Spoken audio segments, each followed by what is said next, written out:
Hello dear student, again welcome to this YouTube channel. आपको पता होगा इससे पहले रे ऑप्टिक्स हमने कंप्लीट कर लिया था।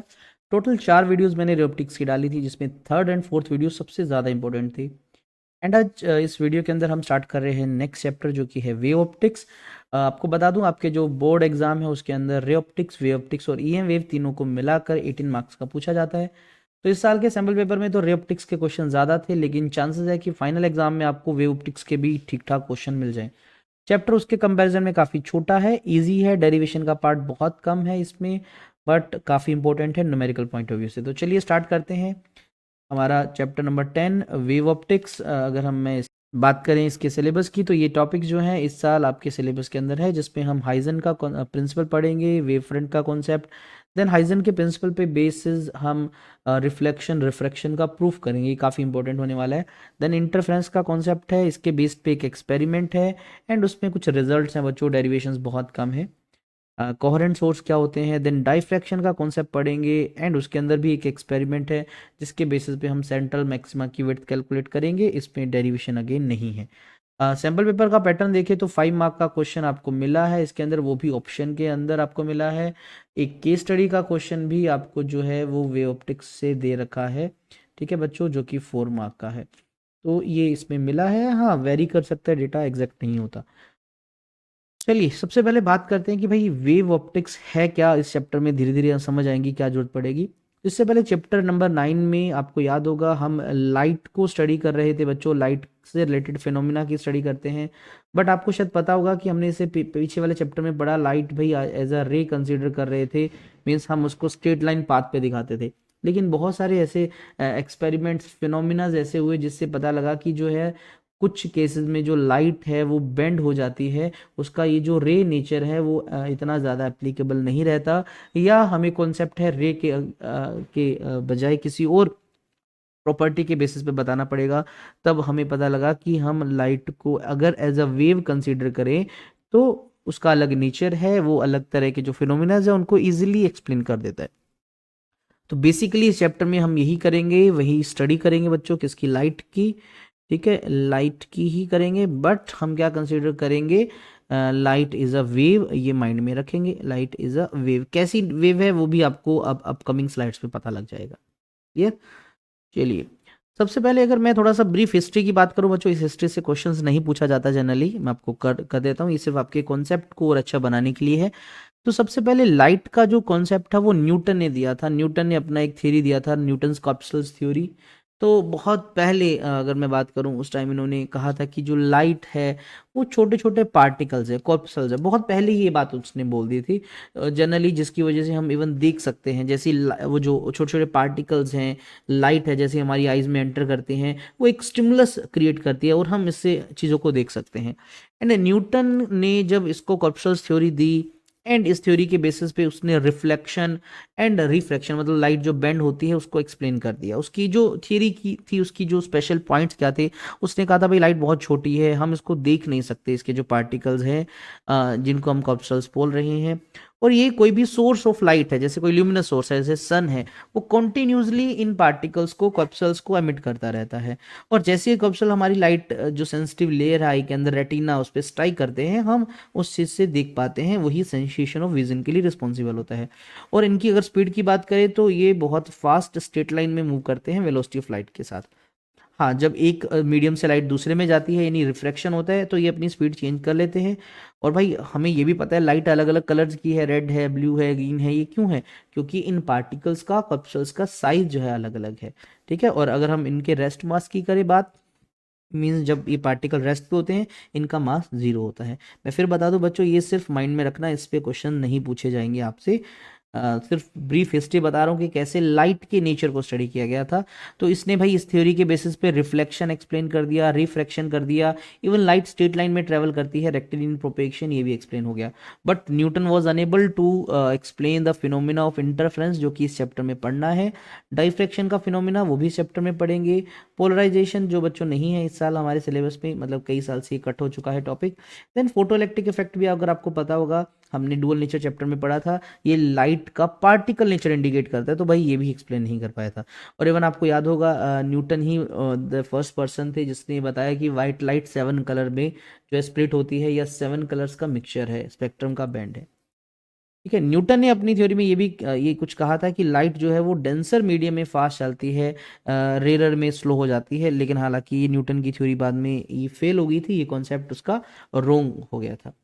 सो इसलिए ये ज़्यादा फेमस नहीं हुई थ्योरी। देन एक सिग्निफिकेंट थ्योरी के साथ जो आए थे वो आए थे क्रिश्चियन हाइगन्स। उन्होंने लाइट को एज अ वेव कंसीडर किया और उन्होंने दी लाइट की वेव थ्योरी। हाँ, इसमें भी कुछ चीज़ें गलत थी, सही भी थी, क्योंकि फर्स्ट टाइम किसी पर्सन ने रे ना मान के उसको एक अलग अलग चीज़ मानी, तो ये भी काफ़ी रोल रहा है इस थ्योरी का। इसलिए हम इस चैप्टर में इस थ्योरी पे थोड़ा सा फोकस करेंगे।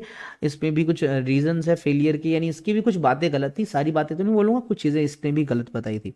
और अगर आपको जब भी वेव थ्योरी नाम आता है तो समझ लीजिए बच्चों हाइगन्स की वेव थ्योरी की बात हो रही है। हाँ, अगर ईएम वेव थ्योरी बोल रहे हैं तो वो जेम्स मैक्सवेल की थ्योरी होगी, वो भी मैंने टच किया है एक दो स्लाइड्स के अंदर, अभी आपको बता दूंगा। तो न्यूटन की उस थ्योरी के बाद जो एक सिग्निफिकेंट थ्योरी रही लाइट की प्रॉपर्टीज को स्टडी करके और उनको उनको देख के जो थ्योरी बताई वो क्रिश्चियन हाइगन्स ने बताई। उन्होंने कहा लाइट इज अ वेव, हम लाइट को एक वेव कंसीडर करते हैं, और हाँ, हम इसके बेस पे रिफ्लेक्शन, रिफ्रैक्शन और जैसे हमने इंटरफेरेंस की बात की, डाइफ्रैक्शन की बात की, ये काफ़ी सारी चीज़ें एक्सप्लेन हो जाती हैं। अब मैं ये नहीं बोलूँगा कि इसने 100% फिनोमिना एक्सप्लेन किए, जैसे पोलराइजेशन इसके अकॉर्डिंग पॉसिबल नहीं था। रीज़न मैं भी बताता हूँ क्या है। तो सबसे पहला पॉइंट था इसकी थ्योरी में, इसने एक वेव फ्रंट नाम का कॉन्सेप्ट दिया था। अभी हम अलग से पढ़ेंगे इसको, हमारा मेन टॉपिक यहीं से स्टार्ट होगा। अभी तो 3-4 स्लाइड ऐसी हैं जिन पे कोई डायरेक्ट क्वेश्चन बहुत कम चांसेस है पूछने के। इसने कहा लाइट हमेशा मीडियम में ट्रेवल करती है, और वो जब चलती है एक स्पेशल फॉर्म होता है, उसका एक शेप होता है जिसको वेव फ्रंट हम बोलेंगे। और जैसे ये ट्रैवल करती है एक मीडियम से, तो मीडियम के पार्टिकल वाइब्रेट करने लग जाते हैं, एक डिस्टरबेंस क्रिएट हो जाती है जिसकी वजह से फ्लो करता है। तो शायद इससे आपको क्लियर हो रहा होगा कि इसने जो वेव कहा काइंड ऑफ वो वेव है जिसको हमेशा मीडियम चाहिए। But in reality EM wave theory में ये कहा गया था कि लाइट को मीडियम नहीं चाहिए, मीडियम होगा तो उल्टा वो स्लो हो जाएगी, मीडियम नहीं है तो भी लाइट ट्रैवल करेगा।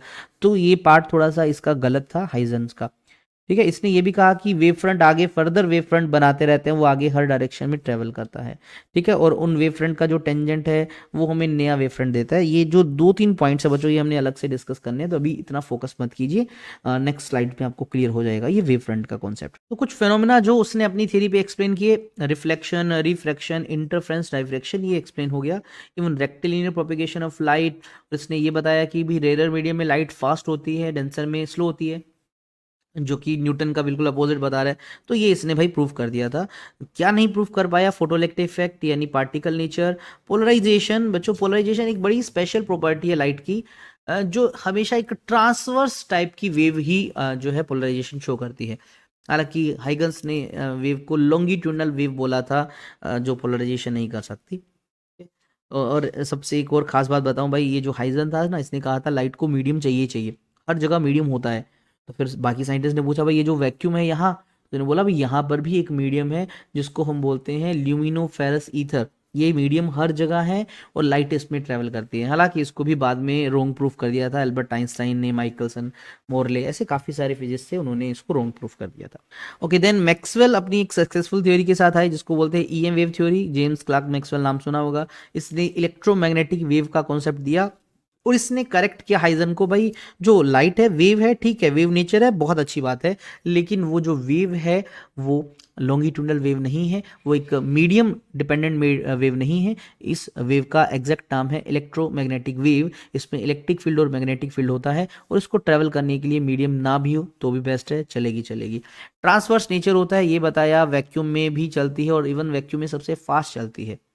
लेकिन ये बंदा भी फोटो इलेक्ट्रिक इफेक्ट नहीं बता पाया, कॉम्पटन इफेक्ट नहीं बता पाया। ये जो दो देख रहे हो, ये दोनों ही बच्चों पार्टिकल नेचर ऑफ वेव को इंडिकेट करते हैं।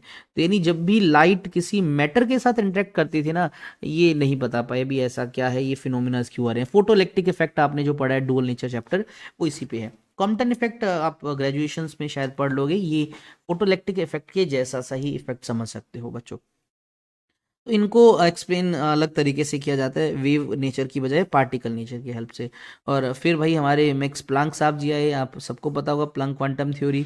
इन्होंने कहा लाइट जो है वो छोटे छोटे पार्टिकल्स हैं एनर्जी के, जिसको क्वांटा ऑफ लाइट या फोटोन बोलते हैं। और भाई इसने लाइट का पार्टिकल नेचर एक्सप्लेन कर दिया तो भाई फोटोइलेक्ट्रिक इफेक्ट भी जो एक्सप्लेन हो सकता है, कॉम्पटन इफेक्ट, रमन इफेक्ट, जितने भी फिनोमिनाज है वो एक्सप्लेन होने लगे। इन्होंने पार्टिकल नेचर पे फोकस किया। अब कंफ्यूजन हो गया सर, लाइट को रे बोलूं, वेव बोलूं, या मैं पार्टिकल बोलूं? तो पहले तो ये क्लियर कर लो, रे और वेव में से वेव नाम वर्ड यूज करो, वो बेस्ट है। ठीक है, रे और वेव एक ही चीज समझो अब तुम। अब रे ना बोल के वेव ज्यादा सिग्निफिकेंट फिगर है, तो वेव नेचर एक सिंगल नेचर हो गया। उसके अलावा पार्टिकल नेचर भी मैक्स प्लैंक ने बता दिया। अब कंफ्यूजन हुई तो भाई एक बंदा आया जिसको बोला डी ब्रोगली, उसने कहा भाई लाइट के दो ही नेचर होते हैं, डुअल नेचर। वो जब मैटर के साथ इंटरेक्ट करता है तो उसका मैटर वाला या पार्टिकल नेचर होता है, और अदरवाइज वो वेव नेचर शो करता है। तो डुअलिस्टिक करेक्टरिस्टिक्स जो है वो इस बंदे ने बताया। तो ये सब थी थीरीज जो आपको थोड़ा सा आइडिया होना चाहिए। अब हम बात कर लेते हैं बच्चों हमारी हाइजन की वेव थ्योरी, जिसमें उसने एक टर्म यूज की थी, वेव फ्रंट। सबसे पहले समझते हैं बच्चों वेव फ्रंट है क्या। तो मैं एक एग्जांपल से बताता हूँ। लेट अस से ये कहीं कंटेनर है, उसमें कोई लिक्विड है, और यहाँ पर हमने क्या किया, जर्क्स प्रोवाइड की, मतलब ऊपर नीचे यहाँ ऑसिलेशन स्टार्ट कर दिया। आप देखोगे पानी में इस तरह का शेप आपको वेव्स का दिखता है। अब मेरा क्वेश्चन बच्चों, अगर आप इन पॉइंट्स की बात करो तो ये पॉइंट्स, खास बात क्या है, ये सारे के सारे पॉइंट इस टाइम सबसे टॉप पे हैं, और थोड़ी देर बाद शायद ये सारे के सारे थोड़ा नीचे चले जाएंगे बराबर, और उसके बाद थोड़ी देर बाद और नीचे चले जाएंगे, और एक टाइम आएगा ये सारे लोवेस्ट पे भी होंगे, ये फिर सारे हाईएस्ट पे होंगे, लोवेस्ट पे हाईएस्ट पे, ऐसे चलता रहेगा। अब इन सब पार्टिकल्स की खास बात क्या बच्चों, ये सब जो है वो वाइब्रेट कर रहे हैं या मूव कर रहे हैं। और खास बात क्या है, सारे सेम फेज में है, सेम टाइम पे। यानी किसी टाइम पे ये सबसे टॉप पे है, ये भी है टॉप पे, ये सब टॉप पे हैं। अगर 1 सेकंड के बाद सारे 2 सेंटीमीटर नीचे जाएंगे, बिल्कुल सभी के सभी 2 सेंटीमीटर नीचे ही दिखेंगे। जिस टाइम पे ये सारे लोवेस्ट पे है तो ये सारे लोवेस्ट पे ही होंगे। तो it mean they all are vibrating, but they all are vibrating with same phase at same time. और अगर मैं आपसे बोल दूं बच्चों, इन पार्टिकल्स को जो कि सेम टाइम पे सेम फेज में है, इन सबको आपस में मिलाओ। ये जैसे ये पार्टिकल है, लेटर से ये दूसरा है, ये तीसरा है, ये चौथा है, इन सबको आपस में मिला दो। इसको मैथ्स की लैंग्वेज में बोलते हैं बच्चों locus of all these particles. ठीक है, ये लोकस है, यानी उन सबको मिलाने वाली लाइन मैंने बना दी। ये जो लाइन तुम्हें दिख रहा है ना बच्चों, इसी को बोलते हैं wave front. So what is wavefront? Wavefront is a continuous location या locus of all those particle पे बोल सकता हूँ, the locus of all those particles which in the medium which are vibrating with the same phase at same time। आप ये भी लिख सकते हो, दैट इज वेव फ्रंट। तो ये आप देखो एक प्लेन वेव फ्रंट है, क्योंकि ये प्लेन वेव फ्रंट की फॉर्म में जा रहा है। जैसे एक डायग्राम में देखें, यहाँ एक कैंडल से रेज निकल रही हैं, लेटस से जो उससे ईएम वेव्स निकल रही हैं, उसका ग्राफ मान लीजिए मैं प्लॉट करता हूँ तो वो कुछ इस तरह से आ रहा है। अब यहाँ देखिए क्रस्ट है, यहाँ भी क्रस्ट है, यहाँ भी क्रस्ट है, यहाँ जितनी भी जो वेव्स आएंगी उन सबका क्रस्ट है। इनको अगर मैं मिला दूँ, ये मिलाने वाली लाइन यानी locus of all these point एक शेप बना रहा है। ऐसे ही दोबारा क्रस्ट यहाँ पर मिल रहा है मुझे, इनको मिलाया, फिर से मुझे एक शेप मिला, आपको देखें जरा। तो ऐसे ये जो शेप मिल रहा है, ये जो शेप आपको दिखा, इसी को बोलते हैं बच्चों वेव फ्रंट। अब यहाँ पर ये स्फीयर शेप का है, यहाँ पर ये प्लेन था, शेप अलग अलग हो सकते हैं। तो आई थिंक सो क्लियर है what is wave front. Wave front is the locus of all those points of a medium which are vibrating with the same phase at same time. और ऐसे बोल सकते हो वेव फ्रंट के ऊपर जो points आपको दिख रहे हैं, जो पार्टिकल्स हैं, उन सब का फेज डिफरेंस जीरो है, वो सब एक जैसे होते हैं, वो सब एक डायरेक्शन में मूव करते हैं, सेम स्पीड से मूव करते हैं। मैंने सेम फेज बोल दिया तो मतलब उनकी सब कुछ सेम है। अब वेव फ्रंट की कुछ properties, phase difference between various particle on wave front is zero, yes, क्योंकि वो सेम फेज में है।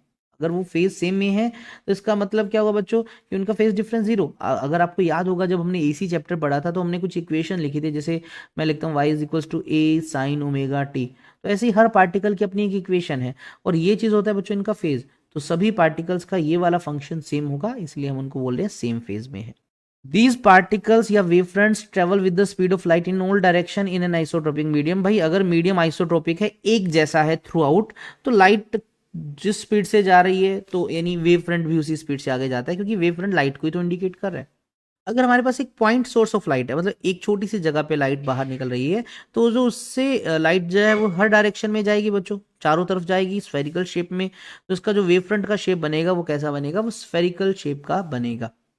और इन वेव फ्रंट के नॉर्मल, जब जैसे लेट अस से ये कोई वेव फ्रंट है, आप अगर उसके एक परपेंडिकुलर लाइन बना दो तो परपेंडिकुलर डायरेक्शन को इंडिकेट करता है कि वेव किधर जा रही है। तो मैं बोलूं तो ये रे को इंडिकेट करता है। अगर मैं वेव फ्रंट और रे दोनों के कॉन्सेप्ट को साथ मिलाना चाहता हूं तो मैं बोल सकता हूं कि बच्चों वेव फ्रंट के परपेंडिकुलर जो है आप रे को ड्रॉ कर सकते हो, या बोल सकते हो कि वेव फ्रंट का परपेंडिकुलर बताता है कि लाइट की रे किस डायरेक्शन में जा रही है। ठीक है, ये हमेशा फॉरवर्ड डायरेक्शन की तरफ बनाना है, वेव फ्रंट आगे जाता हुआ पीछे नहीं दिखाना। कुछ वेव फ्रंट के आप टाइप देख सकते हो, जैसे ये एक पॉइंट सोर्स है अगर लाइट का, तो वो जो वेव फ्रंट क्रिएट करता है वो स्फेरिकल वेव फ्रंट क्रिएट करता है। अगर एक लीनियर सोर्स है, जैसे एक लाइन है, एक ट्यूब है जिसकी कुछ लेंथ है, ये एक पॉइंट था, ये एक लीनियर ऑब्जेक्ट बोल सकते हो, उसका वेव फ्रंट जो है वो सिलेंड्रिकल शेप का होता है। और वहीं अगर मैं बात करूं कि लाइट का सोर्स इन्फिनिटी पे है, बहुत दूर है, तो उसका वेव फ्रंट जो है वो क्या होगा, प्लेन वेव फ्रंट होगा। आप प्लेन वेव फ्रंट को ऐसे भी सिंपली बना सकते हो। ठीक है, अब इन सब डायग्राम्स में देखिए आपको कुछ लाइंस दिख रही हैं विद एरोज। चैप्टर नंबर 2 में इक्विपोटेंशियल सरफेस पढ़ा था, बस कुछ वैसा ही समझो इसके अंदर। वहां आपको याद होगा इक्विपोटेंशियल सरफेस और इलेक्ट्रिक फील्ड परपेंडिकुलर है। यहां पर इक्विपोटेंशियल सरफेस की जगह वेव फ्रंट बोल दो और इलेक्ट्रिक फील्ड की जगह रे ऑफ लाइट बोल दो। तो इस डायग्राम में ये जो ब्लैक कलर का है बच्चों, ये है वेव फ्रंट, और ये जो लाइन दिख रही है ये एक्चुअल में इनके परपेंडिकुलर लाइन जा रही है, ये एक्चुअल में रेज है। मैंने यानी रे ऑप्टिक्स को इसी के साथ कनेक्ट कर दिया। रीजन, क्योंकि रे ऑप्टिक्स को स्टडी करना ईजी था, इसलिए हम क्या कर रहे हैं, वेव को समझने के लिए भी थोड़ा सा रे का कॉन्सेप्ट घुसा दिया हमने, रेज भी बना दी इस डायग्राम के अंदर। तो ये सब रेज बना दी। और आप देखो हर जगह पे ये इक्विपोटेंशियल सरफेस के सॉरी वेव फ्रंट के साथ 90 डिग्री एंगल बना रही है। इस डायग्राम में भी आप देख सकते हो, और यहाँ पर भी सेम आप यूनिफॉर्म फील्ड वाला डायग्राम बना सकते हो। अगर ये मान लीजिए रेज इस डायरेक्शन में जा रही है और मुझे क्या बनाना है बच्चों, इसका वेव फ्रंट बनाना है, तो इसका जो वेव फ्रंट होगा वो कैसा होगा, प्लेन होगा। तो आप इस तरह से प्लेन लाइंस बना सकते हैं। ठीक है, इस तरह से आप इसको दिखा सकते हैं। तो तीन तरह के मेजरली वेव फ्रंट होते हैं, स्फेरिकल, सिलेंड्रिकल और प्लेन। स्फेरिकल जो कि स्फीयर जैसा दिखते हैं, सिलेंड्रिकल जो सिलेंडर जैसा है, प्लेन जिसमें आप एक प्लेन जो है बनाते हैं या स्ट्रेट लाइन से भी दिखाते हैं। ये स्ट्रेट लाइन ही एक्चुअल में ये पूरा, बट तो रियलिटी अगर मैं 3D बनाऊं तो ये एक प्लेन है, साइड्स व्यू से हमें एक ये लाइन जैसा दिख रहा है। अब ये तीनों को ही कंक्लूड कर दिया। स्फेरिकल कौन क्रिएट करता है भाई, पॉइंट सोर्स क्रिएट करता है। सिलेंड्रिकल वेव फ्रंट कौन क्रिएट करता है, लीनियर सोर्स या स्लिट। अब स्लिट क्या है बच्चों, मान लो एक कार्डबोर्ड है और उसमें एक इतना सा होल कर दिया, वो जो होल है उसकी लेंथ अच्छी खासी है, तो यहाँ पर एक कार्डबोर्ड में एक छोटा सा सर्कुलर होल किया। तो अब दोनों डायग्राम में क्या फर्क है बच्चों, अगर यहाँ पर हमने कोई लाइट का सोर्स रखा तो जो यहाँ से लाइट बाहर निकलेगी वो ऐसे स्फेरिकल शेप में बाहर जाएगी जनरली, और यहाँ पर मैंने एक लाइट का सोर्स रखा तो वो जनरली आपको किस शेप की मिलेगी बच्चों, वो आपको सिलेंड्रिकल शेप की बाहर जाती हुई दिखेगी। और वहीं प्लेन की बात करें तो अगर बहुत बड़ा सोर्स है या रेज बहुत दूर इन्फिनिटी से आ रही है, तो जो शेप होता है वेव फ्रंट का वो पैरेलल होता है या वो प्लेन जैसा दिखता है। ये डायग्राम्स दे रखे हैं। ये डिपेंडेंसी का ज़्यादा जनरली नहीं पूछा जाता, फिर भी मैं आपको बता देता हूँ कि इससे जो लाइट की रेज निकल रही हैं उनका जो एम्पलीट्यूड है वो डिस्टेंस के इन्वर्सली डिपेंड करता है, कि जैसे जैसे हम पॉइंट सोर्स से दूर जाएंगे जो एम्पलीट्यूड है वो जो है वो बच्चों क्या होता जाएगा, डिक्रीज होता रहेगा। ए आर के इन्वर्सली है, यहाँ पर ए रूट आर पे डिपेंड करता है और यहाँ पर बच्चों डिपेंड ही नहीं करता।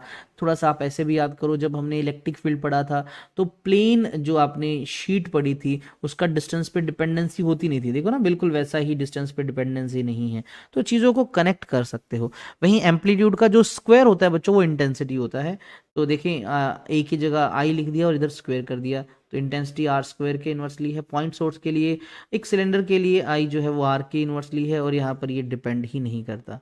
जैसे थोड़ा सा मैं और कनेक्ट करता हूँ, इलेक्ट्रिक फील्ड अगर आपको याद होगा हमने पॉइंट चार्ज के लिए किया था वो आर स्क्वायर पे डिपेंड कर रहा था, और अगर आपको याद होगा हमने लीनियर के लिए किया था तो आपको याद हो lambda divide by 2 pi epsilon naught r था, वो आर के इन्वर्सली था। और शीट वाला आता था आपको याद हो सिग्मा बाई 2 एप्सिलॉन नॉट, वो आर पे डिपेंड ही नहीं करता था। देखो कितना सिमिलरिटीज आपको दिख रही है उन फॉर्मूलाज में, और यहाँ पर याद करने के लिए, माइंड सेट करने के लिए। ओके, हाइजन का प्रिंसिपल समझते हैं। वेव फ्रंट तुम्हें समझ आ गया, कि जब किसी मीडियम में पार्टिकल वाइब्रेट कर रहे होते हैं तो वो पार्टिकल्स जो सेम फेज में होते हैं उनको मिला दें अगर हम, तो उनका जो लोकस बनता है, जो शेप बनता है, उसको हम वेव फ्रंट बोलते थे। बिल्कुल सर। लेकिन सर मुझे समझ नहीं आ रहा, आपने कहा मीडियम के पार्टिकल, लेकिन लाइट तो वैक्यूम में भी ट्रेवल करती है, तो वहां पर क्या? तो वैक्यूम में आपको शायद पता होगा इलेक्ट्रोमैग्नेटिक वेव, ये हम मान के चल रहे हैं ना, तो वहां पर मैं बोलूं या किसी मीडियम में भी बोलूं, तो पार्टिकल की जगह मैं अगर तुमसे बोल दूं कि भी मीडियम हो या ना हो, इलेक्ट्रिक फील्ड और मैग्नेटिक फील्ड तो मूव कर रहे हैं, वाइब्रेट कर रहे हैं, तो उनकी वो लोकेशंस जहां पर वो सेम वैल्यू देते हैं या वो सेम फेज में हैं, उनको मिला दो बच्चों, वो भी तो वेव फ्रंट बना। तो आप इस तरह से भी बता सकते हो इनको। अब उसके बाद वेव फ्रंट का कॉन्सेप्ट देने के बाद हाइगन ने अपनी वेव थ्योरी दी। उसने मेन दो बातें बताई, कुछ बुक्स में इन दो को भी तीन बातों में कन्वर्ट कर दिया जाता है, हम दो से ही समझते हैं। इनको जनरली हाइगन्स प्रिंसिपल बोलते हैं। ये भी थियोरेटिकल टॉपिक है जो आ जाता है एग्जाम में। तो सबसे पहले समझते हैं भाई क्या था वो। इसने दो पॉइंट्स जो हाईलाइट किए, इसने कहा भाई देखो एक वेव फ्रंट जो है, ठीक है, उसके ऊपर आप एक पॉइंट बनाओ। आप जैसे डायग्राम बनाते हैं, देखो ये मान लो एक प्लेन वेव फ्रंट, आप इस डायग्राम में आप देखो ये जो लाइन है ना, ये इसको मैं बोलता हूँ वेव फ्रंट नंबर 1।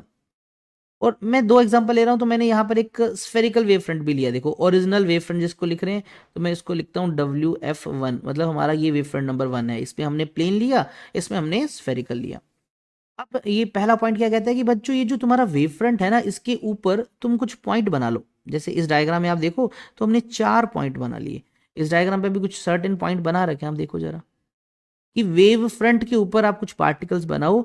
ये जो पार्टिकल्स हैं ये भी नए वेव फ्रंट का सोर्स है, यानी ये पार्टिकल फर्दर मीडियम को डिस्टर्ब करेंगे। अब ये जो पॉइंट है, और आपको पता होगा जब हमारा सोर्स पॉइंट हो तो वो भी स्फेरिकल वेव फ्रंट बनाता है। तो इस छोटे से पार्टिकल ने एक नया वेव फ्रंट बनाया स्फेरिकल। आप देखो जरा, एक पूरा स्फीयर इसका इंडिविजुअल बन रहा है, इसने भी अपना एक स्फीयर बनाया, सबने अपना एक स्फीयर बनाया। और सबके स्फीयर्स का जो सबसे फ्रंट पार्ट है, देखो इसका ये जो फॉरवर्ड डायरेक्शन में ये जो पार्ट है सबसे फ्रंट, ये इसका ये रहा, इसका ये रहा, इसका ये रहा। तो इनको मिलाने वाली जो कॉमन टेंजेंट है, कॉमन टेंजेंट मतलब जो इस पॉइंट को टच करे, इसको टच करे, इसको टच करे, इसको टच करे, तो इनको जब हमने मिलाया तो हमें एक नई स्ट्रेट लाइन मिल गई। इसको बोलते हैं वेव फ्रंट नंबर 2। इस तरह से दूसरा वेव फ्रंट बन गया।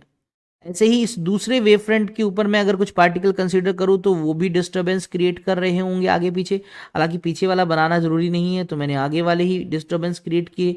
इस तरह से मैं यहाँ डिस्टरबेंस क्रिएट कर देता हूँ।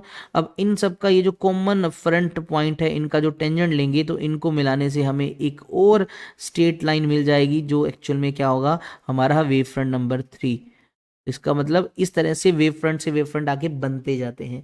बोल सकते हैं each point of the wave front again is the source of secondary wavelets. अब वेवलेट क्या है? ये छोटे से पार्टिकल ने जो अपना छोटा सा वेव फ्रंट बनाया, इसको वेवलेट बोलते हैं। ये छोटा सा जो है वेवलेट है, ये वेवलेट है, वेवलेट है। ये हर डायरेक्शन में बनाते हैं, हम सिर्फ फॉरवर्ड को ही कंसीडर कर रहे हैं।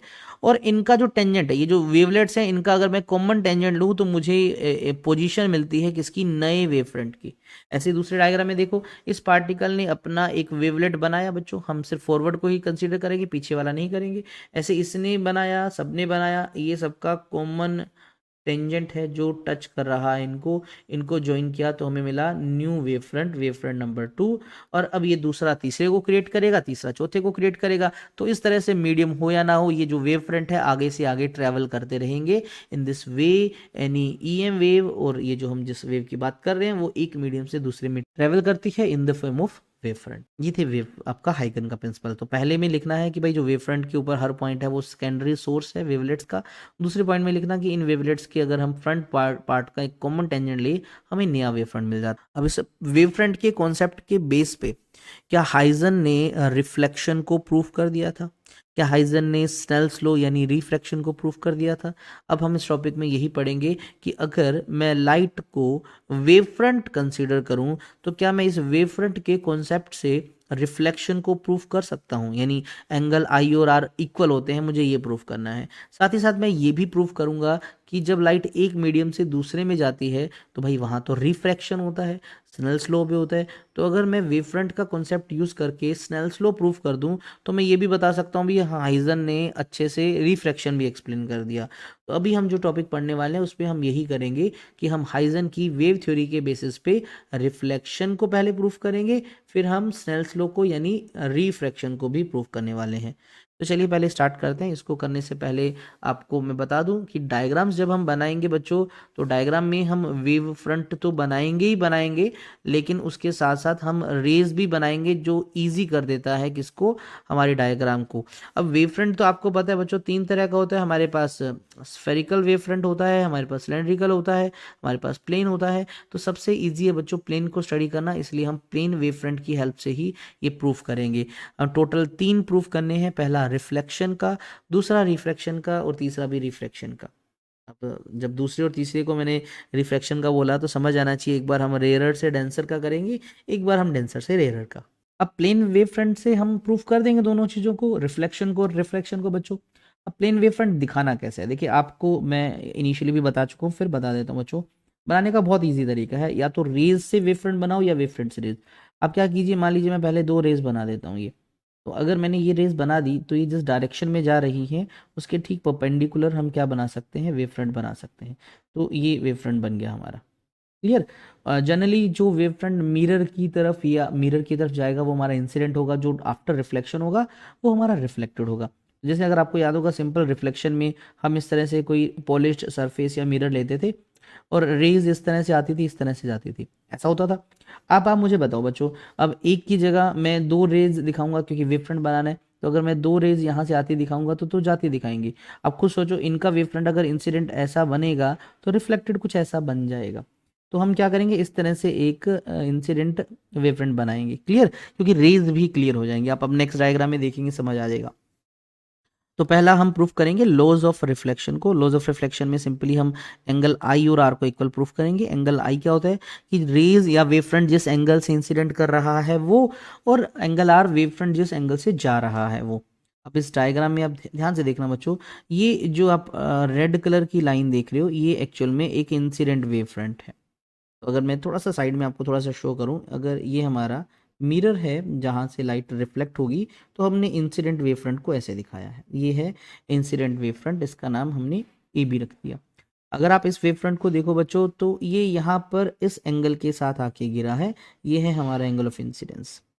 बोलेंगे सर ये वेव फ्रंट ऐसे कैसे बनाया, तो मैं आपको बताऊं बच्चों, हमें यहाँ वेव फ्रंट दिखाना है, हमें यहाँ रेज ज़्यादा नहीं दिखानी।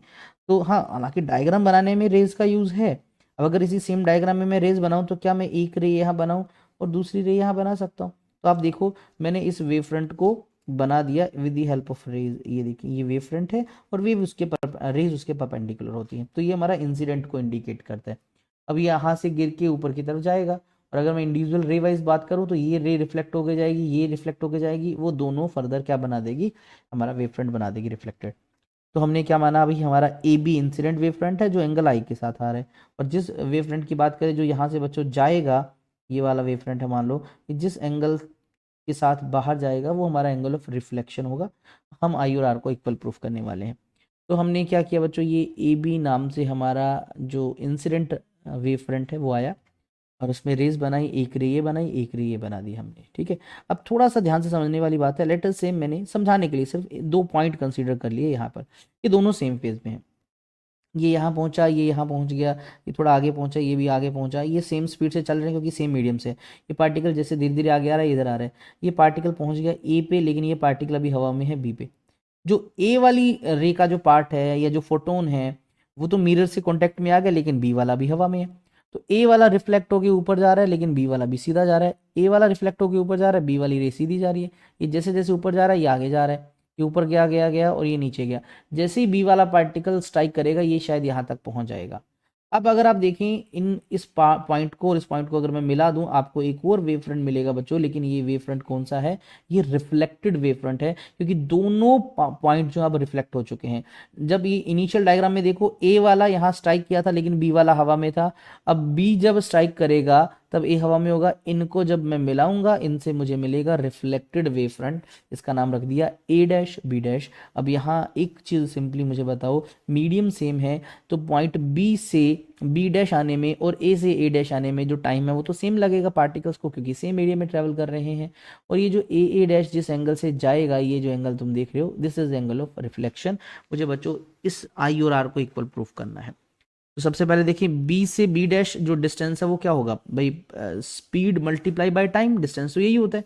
स्पीड मान लीजिए अपर मीडियम है, v1 स्पीड है, टाइम t लगा। ऐसे ही a से a डैश भी क्या होगा, v1 इंटू टी ही होगा, क्योंकि सेम स्पीड है, सेम मीडियम है। रिफ्लेक्शन में मीडियम थोड़ी चेंज होता है।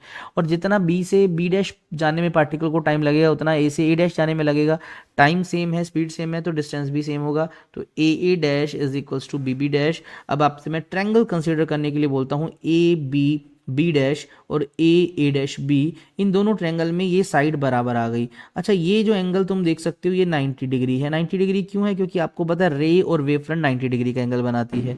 ठीक है बच्चों, तो आप चाहो तो दोनों ट्रायंगल्स को सिमिलर प्रूफ करो, और सिमिलर अगर आ जाती हैं, सिमिलर की बजाय भी कॉन्ग्रुएंट प्रूफ कर दो बच्चों। अगर कॉन्ग्रुएंट प्रूफ आ जाती है तो इनके एंगल्स इक्वल हो सकते हैं। इस ट्रायंगल में एंगल आर बनेगा और उस ट्रायंगल के अंदर एंगल आई बनेगा, तो हम यहाँ से प्रूफ कर सकते हैं बच्चों इसको, आई और आर को। अदरवाइज एक तरीका और है साइन थीटा वाला। तो अगर इन दोनों ट्रायंगल से मैं साइन थीटा निकाल लेता हूं, देखिए सबसे पहले triangle A B B dash ली हमने, ए बी बी डैश ली, यानी इस डायग्राम में अगर आप देखो तो कुछ इस तरह से आपको ये ट्रायंगल दिख रहा होगा। ये ए यहाँ पर है, बी यहाँ पर है, बी डैश यहाँ पर है। तो ये एंगल हमारा आई है, क्योंकि ये हमारा जो ए बी है ये इंसिडेंट वेव फ्रंट है, तो ये एंगल आई है। तो इसका साइन थीटा लें। साइन थीटा आपको पता होगा, perpendicular by hypotenuse, perpendicular angle के सामने वाला, B B dash by hypotenuse which is A B dash, equation number 1 नाम दे दिया। अब हमने ट्रायंगल लिया ए डैश बी, बिल्कुल अपोजिट इस तरह से एक ट्रायंगल तुम्हें दिख रहा होगा। और ये वेव फ्रंट है बच्चों कौन सा, जो अभी जा रहा है रिफ्लेक्ट होके, ये इसका एंगल ऑफ रिफ्रैक्शन है। ठीक है, ये यहाँ पर ए डैश दिख रहा होगा तुम्हें, ये बी डैश दिख रहा होगा, ये ए दिख रहा होगा। इस पे मैंने साइन ऑफ आर कैलकुलेट किया। साइन आर क्या होगा, परपेंडिकुलर, उसके सामने ये है, तो A dash by A B dash. अब दोनों इक्वेशन है, इन दोनों को डिवाइड कर देते हैं, sine i by sine r. अब देखिए आप ए बी डैश से ए बी डैश कैंसिल हो जाएगा, तो B B dash by A dash, और ये दोनों तो ऑलरेडी बराबर है तो इनका रेशो भी 1 आ गया। It mean sine i sine r equal हुआ, इट मीन आई और आर इक्वल हुआ। इसका मतलब जितने एंगल से वेव फ्रंट आ रहा है उतने एंगल से वो जा रहा है। इट मीन ये रिफ्लेक्शन के लॉ को फॉलो कर रहा है। क्लियर? तो ये बस छोटा सा प्रूफ है, ये एग्जाम ओरिएंटेड है, पूछा जा सकता है। ठीक है, ऐसे ही हम रिफ्रैक्शन को प्रूफ करने वाले हैं। नाउ अब डिस्कस करते हैं कि रिफ्रैक्शन कैसे हम प्रूफ करें हाइजन की वेव थ्योरी से। अगेन हम प्लेन वेव फ्रंट ही बनाएंगे इस डायग्राम के अंदर। तो बच्चों हमारे पास दो केस हो सकते हैं, लाइट की रे जो है रेयर से डेंसर में जा सकती है तब भी ये प्रूफ कर सकते हैं, और डेंसर से रेयर हो तब भी प्रूफ कर सकते हैं। दोनों के अंदर हमें प्रूफ करना क्या है, हमें एक्चुअल में सेल्स लो प्रूफ करना है। हमें ये प्रूफ करना है कि जो साइन आई बाय जो साइन आर है वो एक्चुअल में refractive index of second medium with respect to first, यानी ये एक कांस्टेंट नंबर के इक्वल होता है। मुझे ये प्रूफ करना है। मैं आपको थोड़ा सा पहले बेसिक सा बता देता हूँ बच्चों। अगर हमें रिफ्रैक्शन पढ़ना है तो सबसे पहले हम, आपको पता होगा, दो मीडियम सेपरेट करते हैं, एक का रिफ्रैक्टिव इंडेक्स म्यू1, एक का म्यू2। अब इस पे भी एक प्लेन जो है वेव फ्रंट को इंसिडेंट करवाना है, तो हम यहाँ पर एक इस तरह का आपका वेव फ्रंट बना देंगे। इसका नाम लेटर से मैं ए बी रख दूंगा, और ये जिस एंगल पे आ रहा है ये एंगल ऑफ इंसिडेंस आई है। अब इस डायग्राम में रेज भी दिखानी होगी, तो बच्चों मैं इसके ठीक यहाँ पर एक रे बना दूंगा इस तरह से, और दूसरी रे को मैं यहाँ इस तरह से दिखा सकता हूँ। तो रेज भी इसी डायग्राम में बन गई, लेकिन हमारा मेन पार्ट है बच्चों ये वेव फ्रंट का। ये जो डार्क मैं रेड कलर की लाइन बना रहा हूँ, जब इंसिडेंट करेगी, आप सोचो ऊपर अलग मीडियम है, इसके अंदर स्पीड लेटर से v1 है, नीचे दूसरा मीडियम है, इसमें स्पीड v2 है। तो इस स्पीड चेंज की वजह से यहाँ पर बेंडिंग होगी, रिफ्लेक्शन होगी। थोड़ा सा मैं आपको थ्योरेटिकल पहले यहाँ एक्सप्लेन कर देता हूँ बच्चों, नेक्स्ट पेज को पढ़ना फिर ईजी हो जाएगा। अब इसको समझने के लिए मैंने क्या किया, दो पार्टिकल कंसिडर किए जो सेम फेज में है। ये मान लीजिए वेव फ्रंट ये था इनिशियली, कुछ टाइम बाद ये वेव फ्रंट के दोनों पार्टिकल यहाँ पहुंच गए, मींस मैं बोल सकता हूँ वेव फ्रंट यहाँ आ चुका है। सेम स्पीड से ही आएंगे दोनों पार्टिकल, क्योंकि सेम मीडियम में है। थोड़ी देर बाद ये जो वेव फ्रंट यहाँ आया, थोड़ी देर बाद वेव फ्रंट बच्चों यहाँ पहुंचा, फिर यहाँ पहुंचा। एट लास्ट लेटर से पहला पार्टिकल ये रहा, दूसरा ये रहा, वेव फ्रंट यहाँ पहुंच गया, आई एंगल से इंसिडेंट कर गया। अगर आप यहाँ देखें तो जो पार्टिकल ए पॉइंट पे है वेव का, वो पार्ट जो ए पे है और जो बी पे है, दोनों में अब कुछ डिफरेंस आने वाला है। ए वाला पार्ट अभी रेयरर से, लेटर से अगर ये रेयरर है, नीचे वाला डेंसर है, तो पार्ट ए अब रेयरर से डेंसर में मूव करेगा क्योंकि ये इंटरफेस पे है। लेकिन बी वाला अभी भी स्टिल हवा में है, या बोल सकता हूँ पहले मीडियम के अंदर है। तो दूसरा पार्टिकल यहाँ से मीडियम में जाएगा, ठीक है, ये हवा में मतलब फर्स्ट मीडियम में ही जाता रहेगा, लेकिन वो दूसरे में एंटर कर गया। क्या अब जो नंबर ए पे पार्टिकल था और जो नंबर बी पे पार्टिकल है, क्या ये सेम फेज में अब है? सेम फेज में इन द सेंस ये सेम तभी मूव करेंगे जब बाहर उसको है ज़्यादा डिस्टेंस ट्रेवल करना पड़ेगा, अंदर कम, यहाँ पर कम, क्योंकि यहाँ डेंसर मीडियम है, बाहर रेयर मीडियम है। तो लेटर से बाहर वाला पार्टिकल v1 स्पीड से चल रहा है और टी टाइम के बाद वो यहाँ पर इस जगह पे फाइनली पहुंच जाता है जब उसको भी रिफ्लेक्ट होना है। इतनी देर तक क्या ए वाला पार्टिकल यहीं रहेगा? नहीं, वो भी टी टाइम में कुछ डिस्टेंस ट्रेवल कर जाएगा। मैं अगर v2 को टी से मल्टीप्लाई कर दूं तो उसका डिस्टेंस आ जाएगा, लेटर से वो डिस्टेंस ये है। अब आप देखो ये डिस्टेंस मैंने कम बनाया, ये ज़्यादा बनाया, इसलिए क्योंकि रेरर मीडियम है तो बच्चों वो जो है फास्ट मूव करेगा, सॉरी रेरर मीडियम है तो वो सेम स्पीड से उतने ही टाइम में ज़्यादा डिस्टेंस कवर कर पाएगा। लेकिन यहाँ अगर मैं बात करूँ दूसरे मीडियम की, तो यहाँ बच्चों डेंसर मीडियम है तो वो स्लो हो जाएगा, जिसकी वजह से मैंने ये डिस्टेंस कम दिखा दिया। Now again they are in same phase. तो अगर मैं इनका डायग्राम बनाता हूँ, इनको यहाँ मिला दूँ, तो ये जो वेव फ्रंट मुझे मिलेगा ये हमारा रिफ्लेक्टेड वेव फ्रंट होगा, और ये जो एंगल जिससे वो बाहर जा रहा है that is angle of reflection. और हम इस डायग्राम को आगे कंप्लीट कर सकते हैं इस तरह से। तो हम क्या करेंगे बच्चों, साइन आई बाई जो साइन आर है वो mu two by mu one prove करने वाले हैं हमारे गिवन डायग्राम में। आई थिंक सो तुम्हें थ्योरी समझ आ गई होगी। हमने क्या किया, एक प्लेन वेव फ्रंट लिया, ए बी आप रेड कलर का देख सकते हो, ये यहाँ आई एंगल पे इंसिडेंट कर रहा है, इसकी हमने दो रेज बना दी, ये और ये। v1 ऊपर वाले मीडियम का रिफ्रैक्टिव इंडेक्स है, म्यू2 दूसरे वाले का है, तो इसको मैं म्यू1 लिख देता हूँ, इसको मैं म्यू2 लिख देता हूँ। जैसे बच्चों ये यहाँ इंसिडेंट करेगा, आपको मैंने बताया था पार्टिकल ऐसे कंसीडर करके, जैसे ये ए पे पहुंचा, अभी ये बी में है, अब बी वाला जो है उसको अभी फर्स्ट मीडियम में ही ट्रेवल करना है, वो यहाँ बी डैश तक पहुंचा, और ये जो B B dash distance travel किया, ये क्या होगा, स्पीड इनटू टाइम। बाहर वाले में स्पीड v1 है, टाइम t लगा, लेकिन अंदर ये जो ए से ए जो डिस्टेंस होगा ए डैश तक का, ये एक अलग स्पीड से ट्रेवल हुआ, तो ऑब्वियस है इसकी वैल्यू जो है वो आपको कम मिलेगी। तो डिस्टेंस ए से ए डैश क्या होगा, v2 इंटू टी होगा। अब दोनों पार्टिकल यहाँ पहुंच चुके हैं, ये भी रिफ्रैक्ट हो गया, ये भी रिफ्लेक्टेड है, दोनों को मिला दें हमें रिफ्लेक्टेड वेव फ्रंट मिल जाएगा, और ये जिस एंगल से जा रहा है that is angle of reflection. अब प्रूफ तो बहुत ही इजी है बच्चों, सिंपल हमें ज्योमेट्री यूज करनी है और हम इसका इजीली प्रूफ कर लेते हैं। अगर मैं triangle A B B dash, इस छोटी सी ट्रेंगल अगर आप ऊपर देखें यहाँ जो बन रही है बच्चों इस तरह से, ये बी पॉइंट है, ये जो बी डैश है ये बच्चों ए है, ये हमारा एंगल आई है, मैं इसका साइन लेता हूँ, तो साइन ऑफ आई क्या आएगा आपका, इसके सामने जो होता है परपेंडिकुलर होता है, B B dash divide by A B, equation number 1। एक और ट्रायंगल लिया ए डैश बी डैश, ये जो छोटी ट्रायंगल आप देख रहे हो नीचे इस तरह से आपको दिख रहा होगा डायग्राम बच्चों, और यहाँ पर ये जो एंगल आर है ये इसके सामने परपेंडिकुलर, ये हाइपोटेनियस हो गया, ये हमारा पॉइंट ए है, ये बी डैश है और ये ए डैश है। इसमें भी अगेन मैंने इस एंगल का साइन निकाला, तो साइन ऑफ आर होगा आपका perpendicular A dash by hypotenuse जो कि है ए बी डैश। दो इक्वेशन आ गई बच्चों, दोनों को सिंपली डिवाइड करो, यहाँ पर आप देखोगे बच्चों ए बी डैश से ए बी डैश कैंसिल हो जाएगा, B B dash by A dash. B B dash क्या है, जो फर्स्ट साइड है इसमें कितना डिस्टेंस ट्रेवल हुआ हमें पता है, ये यहाँ की जो स्पीड है बाहर वाले मीडियम की v1 इंटू में जो टाइम लगा। ए डैश क्या है, अंदर वाले मीडियम का जो स्पीड है इंटू जो टाइम लगा, यहाँ से टी कैंसिल हो गया, तो हमारे पास sine i by sine r जो है वो v1 बाई v2 आया। और हम ये ऑलरेडी डिस्कस कर चुके हैं बच्चों कि म्यू2 बाई म्यू1 जिसको कि हम reflective index of second medium with respect to first लिखते हैं, अगर मैं इसको स्पीड की टर्म में लिखूं तो ये v1 बाई v2 है। क्या मैं इस v1 बाई v2 को वापस म्यू2 बाई म्यू1 या म्यू2 1 लिख सकता हूँ? यस, यही तो है sine i by sine r का जो रेशो है, तो एक गिवन पेयर ऑफ मीडियम के लिए कांस्टेंट आ गया, यानी यहाँ से हमने स्नेल्स लॉ को प्रूव कर लिया। और अगर स्नेल्स लॉ प्रूफ हो गया इट मीन रिफ्रैक्शन के लॉज ओबे हो रहे हैं। ये जो डायग्राम हमने बनाया रेडर से डेंसर, आपको डायग्राम में थोड़ा सा फील आ रहा होगा कि जो है इंसिडेंट वेव फ्रंट और रिफ्रैक्टिव में रिफ्रैक्टिव का एंगल छोटा हो रहा है ना, तो यानी यही तो होता है जब रेयर से डेंसर जाते हैं, बेंडिंग आपको शो हो रही है टुवर्ड्स नॉर्मल की तरफ। और इसी के सिमिलर हम रेयर डेंसर से रेयर भी कर सकते हैं बच्चों, सेम यही स्टेप सब कुछ यही है, डायग्राम थोड़ा सा चेंज हो जाएगा। मैं आपको थोड़ा सा डायग्राम का हिंट दे देता हूँ, बाकी जो मैथमेटिकल पार्ट है वो एकदम डिटो रहेगा, कोई चेंजेस नहीं आएंगे। अगर ये इंटरफेस है, इससे ऊपर म्यू1 मीडियम, दूसरे में म्यू2, यहाँ पर स्पीड v1 मान लेते हैं, यहाँ पर स्पीड v2 मान लेते हैं।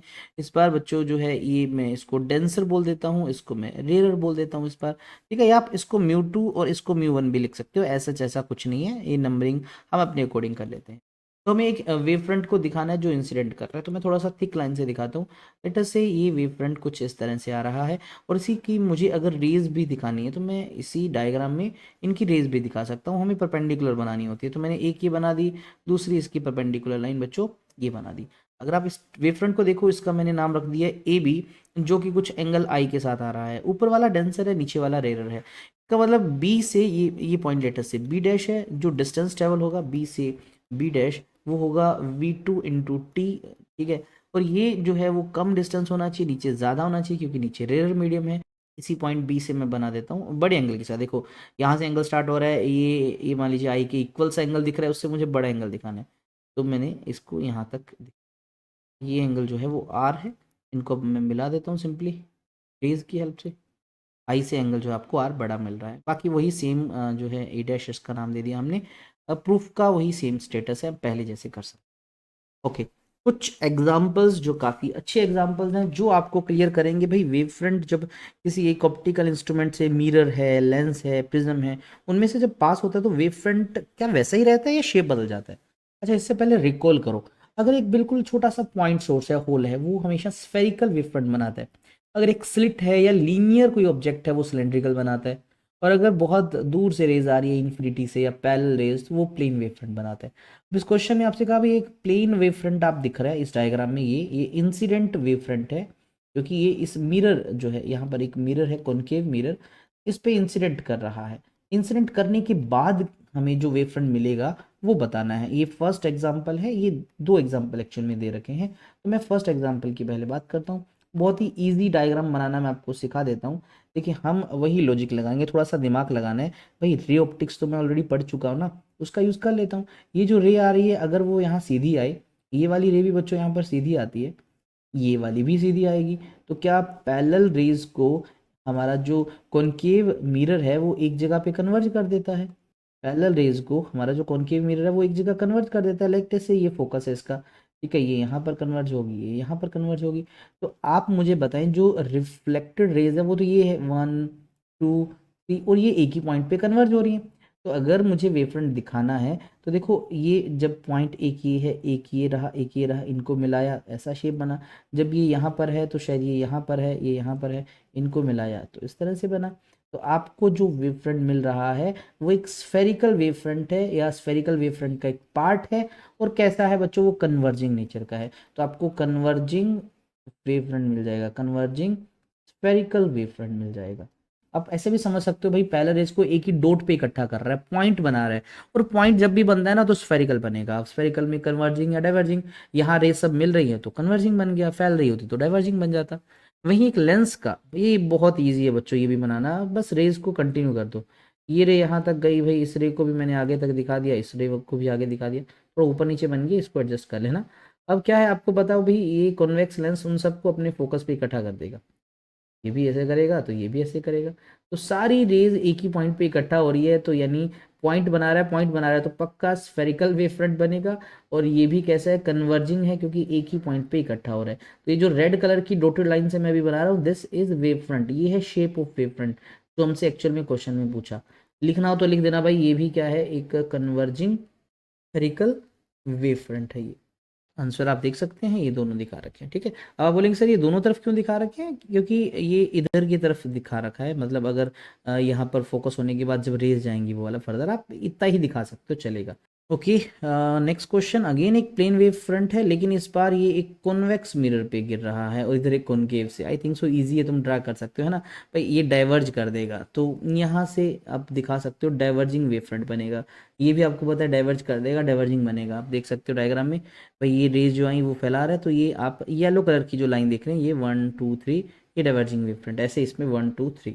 ठीक है, आप जस्ट रे डायग्राम को कंप्लीट करो, वेव फ्रंट आपको मिल जाता है। ओके, अब ये थोड़ा सा अलग सा बन गया। एक प्लेन वेव फ्रंट जो है मोनोक्रोमेटिक लाइट का, मतलब ये वाइट लाइट नहीं है, ये ध्यान रखना। एक ऑप्टिकल डिवाइस, भाई कौन सा ऑप्टिकल डिवाइस है, ये हमारा प्रिज्म ही तो है। तो इस प्रिज्म के ऊपर इंसिडेंट कर रहा है तो क्या होगा, आप लॉजिकली सोचो, एक रे यहाँ बेस में आ रही है, एक मिडिल पोर्शन में आ रही है और एक यहाँ पर हाईएस्ट पोर्शन में आ रही है। तो जो जो मिडिल वाली है उसको इस डेंसर मीडियम में से काफ़ी सारा डिस्टेंस ट्रैवल करना पड़ेगा, लेकिन जो सबसे ऊपर वाली है वो सबसे कम ट्रैवल करेगी क्योंकि वो एयर में से ज़्यादा करेगी।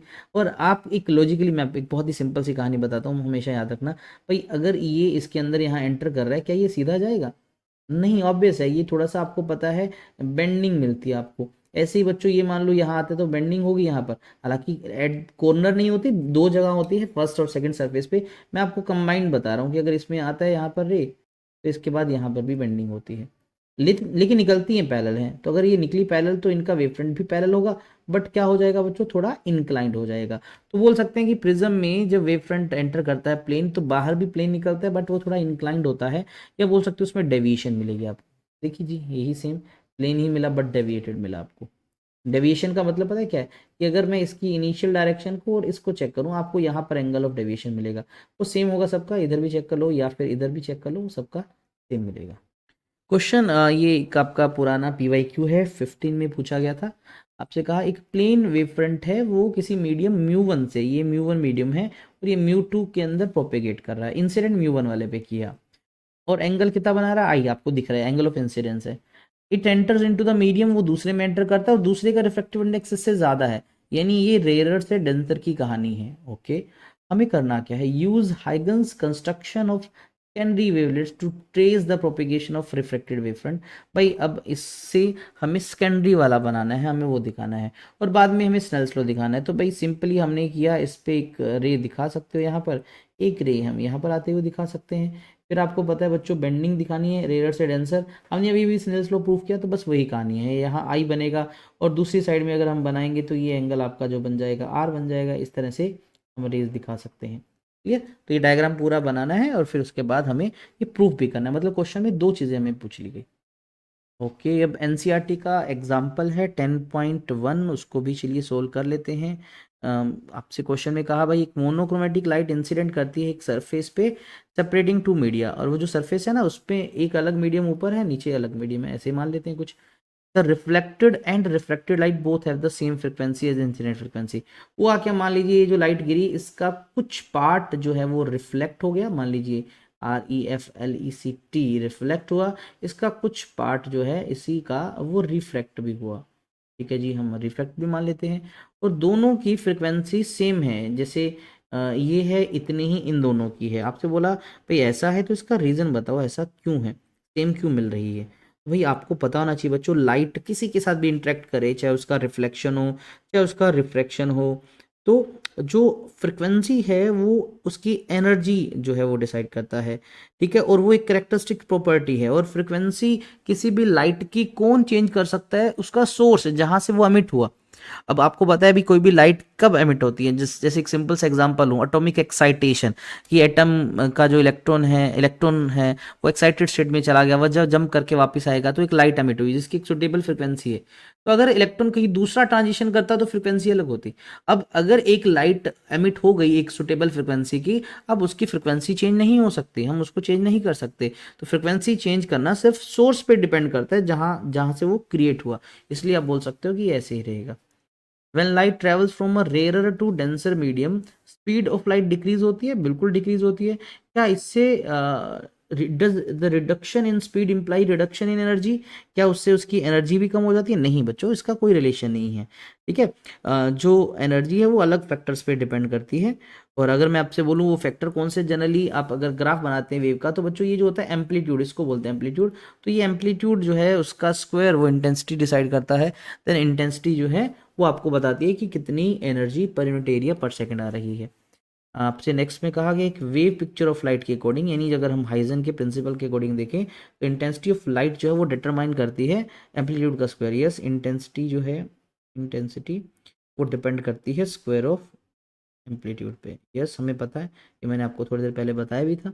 What determines the intensity of light in photon picture of light, यानी अगर हम पार्टिकल नेचर की बात करें अगर हम लाइट के, तब जो इंटेंसिटी है वो कौन डिटरमाइन करता है। तो भाई बहुत सिंपल, जब हमने डुअल नेचर चैप्टर पढ़ा था तो इंटेंसिटी के बारे में पढ़ा, तो कैसे डिफाइन करते थे, कितनी एनर्जी पर यूनिट एरिया पर सेकंड आ रही है वो डिफाइन करता है। तो आप बोल सकते हो कि सर फोटोन पिक्चर के अगर हम देखें तो इसके अकॉर्डिंग जो इंटेंसिटी है वो डिसाइड होती है कितनी एनर्जी जो है वो फ्लो होगी पर यूनिट एरिया पर सेकेंड, मतलब ये फॉर्मूला होता है इसका। तो इस तरह से ये क्वेश्चन हो गया, आंसर आप चेक कर सकते हैं। ओके, दे रखे हैं। चलिए अब थोड़ा सा आगे बढ़ते हैं चैप्टर के अंदर। हमने स्टार्टिंग फेज पढ़ लिया है, अब हमें इंटरफेरेंस टॉपिक पढ़ना है एक्चुअल में। लेकिन उस तक जाने से पहले कुछ बेसिक मैं लाइट सोर्सेज के बारे में बता देता हूँ। तो हम पहले बात करेंगे कि लाइट के सोर्स किस टाइप के होते हैं। आप अगर वर्ड देख रहे हो यहाँ पर आपको एक वर्ड मिलेगा कोहेरेंट सोर्स। कोहेरेंट सोर्स होते क्या है पहले उसको समझते हैं। मान लीजिए मेरे पास दो लाइट के सोर्स हैं, मीन्स दोनों ही लाइट एमिट कर रहे हैं। हम उनको कोहेरेंट कब बोलेंगे, जब वो जो लाइट एमिट कर रहे हैं वो सेम फ्रिक्वेंसी की हो। सबसे पहली कंडीशन, मीन जो पहले ने लाइट एमिट की जो दूसरे ने की, जो दोनों को कंपेयर किया वो सेम फ्रिक्वेंसी के हैं। Have a constant phase difference. Constant phase difference का मतलब क्या है कि भाई जो पहली वेव है उसकी कोई इक्वेशन होगी, दूसरे की भी कोई इक्वेशन होगी, और उन दोनों के आपको पता है साइन के साथ जो भी लिखा होता है फेज होता है। तो उनका जो फेज डिफरेंस है, मैं अगर फाई सिंबल देता हूँ बच्चों, या तो वो जीरो हो, मतलब हो ही ना, सेम फेज में बोल दूं, अगर हो तो वो कंटिन्यूसली कांस्टेंट रहे। ऐसा नहीं इनिशियली जब लाइट एमिट्स हुई दो वेव्स जो आ रही हैं दोनों अलग अलग सोर्स से, इनिशियल फेज डिफरेंस 30 डिग्री है, थोड़ी देर बाद देखा 60 हो गया, फिर 70 हो गया, ऐसा नहीं हो। Through out the situation, through out the event, जब भी हम जिसकी बात कर रहे हैं वो जो फेज डिफरेंस है वो कांस्टेंट रहना चाहिए, ये कंडीशन है। एंड लास्ट वन, वो एक सिंगल सोर्स से ऑब्टेन किए जाते हैं बच्चों जनरली। आप दो अलग अलग सोर्सेज से कोहेरेंट सोर्स नहीं बना सकते, उसकी कुछ लिमिटेशन है, अभी वो भी बता दूंगा आपको। अच्छा, एक तो चीज़ इंक्लूड करता हूँ, हालांकि इसने सिंगल सोर्स लिख दिया तो ऑटोमेटिक ऑब्वियस सी बात है कि अगर ऐसा है तो दोनों जो है वो सेम डायरेक्शन के अंदर होने चाहिए या सेम स्पीड से मूव करने चाहिए। अगर स्पीड सेम है, फ्रिक्वेंसी तो मैंने पहले सेम बोल दी, तो वेवलेंथ भी ऑटोमेटिक सेम आ जाएगी। जैसे इस डायग्राम में देखें, एक इलेक्ट्रिक बल्ब है, अब इसी के आगे एक कार्डबोर्ड लगाया, एक स्लिट रख दिया। अब स्लिट से जो रेज निकल रही हैं आप देख सकते हो, ऐसे रेज फैल रही हैं, तो ये एक सिंगल लाइट है। हमने इसी के दो पार्ट कर दिया, आगे कार्डबोर्ड में दो स्लिट बना दिए, तो ये लाइट का सोर्स नंबर 1 है, ये लाइट का सोर्स नंबर 2 है। अब मैं अज्यूम कर सकता हूँ भाई ये दोनों एक से बने हैं, तो मीन्स फ्रिक्वेंसी सेम होगी। फ्रिक्वेंसी सेम होगी और उनके बीच का जो फेज डिफरेंस है वो भी आपको कांस्टेंट मिलेगा, या वो सेम फेज में है। तो अगर ये कंडीशन मिल जाएगी तो हम इन दोनों सोर्सेज को S1 S2 को हम क्या बोल देंगे, कोहेरेंट सोर्स बोल देंगे। इनकोहेरेंट सोर्सेज, भाई हमने कोहेरेंट सोर्स की प्रॉपर्टी पढ़ ली। लाइट का देखो, पहले तो दो अलग अलग सोर्स कोहेरेंट नहीं होते ना। रीज़न, क्योंकि दो अलग अलग सोर्स जो होंगे अगर हम यूज़ करेंगे तो उसमें बहुत सारी लिमिटेशंस आ जाएंगी। क्या, अभी इस पेज पे मैं बताता हूँ। बिटवीन सिंगल से हमें मिलते थे कोहेरेंट, कोहेरेंट की कंडीशन क्या थी, सेम फ्रिक्वेंसी होनी चाहिए थी, फेज डिफरेंस या जीरो हो या कांस्टेंट हो कुछ ना कुछ, और डायरेक्शन का मैंने बता दिया था, सेम डायरेक्शन में हो, सेम स्पीड, सेम वेवलेंथ, वो इंक्लूड हो गया था। अगर वो कंडीशंस नहीं फॉलो कर रहे तो हम उनको इनकोहेरेंट बोल देंगे। और ऐसा भी बोल सकते हो भाई इनका जो फेज डिफरेंस है ना वो चेंज होता रहता है टाइम के साथ, कांस्टेंट नहीं है। और दो independent source of light same frequency के, वो हमेशा इनकोहेरेंट होते हैं। रीज़न, उनका सेम फेज नहीं होता बच्चों, इसलिए हमेशा याद रखना दो अलग अलग सोर्स कभी भी कोहेरेंट नहीं होंगे। रीज़न, लेटर से ये एक इलेक्ट्रिक बल्ब है, ये दूसरा बल्ब है। अब बोल दिए सर ये हमने लेटर से कुछ न्यू फ्रिक्वेंसी पे सेट कर रखा है, ये न्यू फ्रिक्वेंसी की लाइट एमिट करता है, ये भी उतनी फ्रिक्वेंसी की लाइट एमिट करता है, बट इससे जो लाइट निकली और इससे जो लाइट निकली उनके सेम फेज होने के चांसेस बहुत कम होते हैं। रीज़न, लेटर से एक इलेक्ट्रिक बल्ब है, इसमें बच्चों इलेक्ट्रॉन जब एक्साइटेड स्टेट में जाता है, ग्राउंड में आता है, तभी तो लाइट एमिट होती है। तो इसमें लाखों करोड़ों नंबर ऑफ इलेक्ट्रॉन्स है, इसमें भी इतने हैं। अब सोचो 1 करोड़ इलेक्ट्रॉन इसमें लाइट एमिट कर रहे हैं अलग अलग फेजेस की, एक इसमें कर रहे हैं, तो आपस में एक रे इधर और एक रे इधर, इनका आपस में मैच होना, सेम फेज में आना, प्रोबेबिलिटी बहुत कम हो जाती है। दैट्स वाई ये आपकी इनकोहेरेंट में आते हैं। तो अभी कोहेरेंट बनाना है तो हम क्या करेंगे, सेम सोर्स यूज करेंगे, एक से ही हम ऑब्टेन करेंगे सेम सोर्स। तो सेम सोर्स से भी बच्चे जनरली दो तरीके होते हैं। हम कोहेरेंट सोर्स ऑब्टेन कैसे करते हैं, तो पहला तरीका है डिवीजन ऑफ वेवफ्रंट। भाई देखो, ये मान लीजिए यहाँ पर हमने एक लाइट का बल्ब रख दिया जो एक सिंगल फ्रिक्वेंसी की लाइट एमिट कर रहा है, इस स्लिट में भेजा, तो यहाँ से आप देखो भाई इसका जो है वेव फ्रंट आ रहा है। ये जो भी वेव फ्रंट है, मैं बोलूँ आपको, ये जो भी रेज बाहर निकालना है इसके दो पार्ट कर दो। कैसे, हमने फर्दर एक स्लिट दो बना दी, एक कार्डबोर्ड रखा उसमें दो स्लिट बना दी। सोचो इस वेव फ्रंट का जो हाफ पोर्शन है वो अपर में से जाएगा, हाफ लोअर में से जाएगा। तो हमने क्या किया, सिंगल वेव फ्रंट को डिवाइड कर दिया। अब यहाँ पर ये दो वेव फ्रंट है, मतलब ऊपर वाले का वेव फ्रंट अलग है, नीचे वाले का अलग है। ये जो है कोहेरेंट सोर्सेज बन गए। और बनाया कैसे, आपने वेव फ्रंट को डिवाइड किया, इसलिए इसको बोलते हैं division of wave front. This is a method जो जनरली यूज हो जाता है। ठीक है। वेव फ्रंट को डिवाइड करते हैं टू या उससे ज़्यादा पार्ट्स में, जितना भी हमें रिक्वायर्ड होता है। कैसे हम इसमें डायरेक्ट भी कट कर सकते हैं, और भी बहुत सारे तरीके होते हैं। एक होता है division of amplitude. Division of amplitude में क्या होता है कि वेव फ्रंट का कुछ पार्ट कैसे कंज्यूम होता है, मैं बताता हूँ। लेट अस से ये ग्लास स्लैब है या कोई थिन फिल्म है। थिन फिल्म का मतलब होता है लेयर, ठीक है। कोई ट्रांसपेरेंट लेयर है, चाहे वो ऑयल की लेयर हो जाए या कोई भी ग्लास स्लैब है, इस तरह की एक पतली सी लेयर होगी, ट्रांसपेरेंट है। अब उस पर मान लीजिए लाइट की रे यहाँ पर गिर रही है, ये इंसिडेंट रे है। तो होता क्या बच्चों, जो ये एनर्जी ये रे लेके आई, इसका कुछ पार्ट रिफ्लेक्ट हो जाता है, कुछ रिफ्रैक्ट हो जाता है। तो मतलब इस वेव फ्रंट की अगर हम बात करें, इसमें 50 रेज गिर रही हैं, उन 50 के दो पार्ट नहीं हुए, सिर्फ ऐसा समझो कि उस 50 के पास जो एनर्जी थी, अब वो डिवाइड हुई है। कुछ पार्ट रिफ्रैक्ट हुआ, कुछ रिफ्लेक्ट हुआ।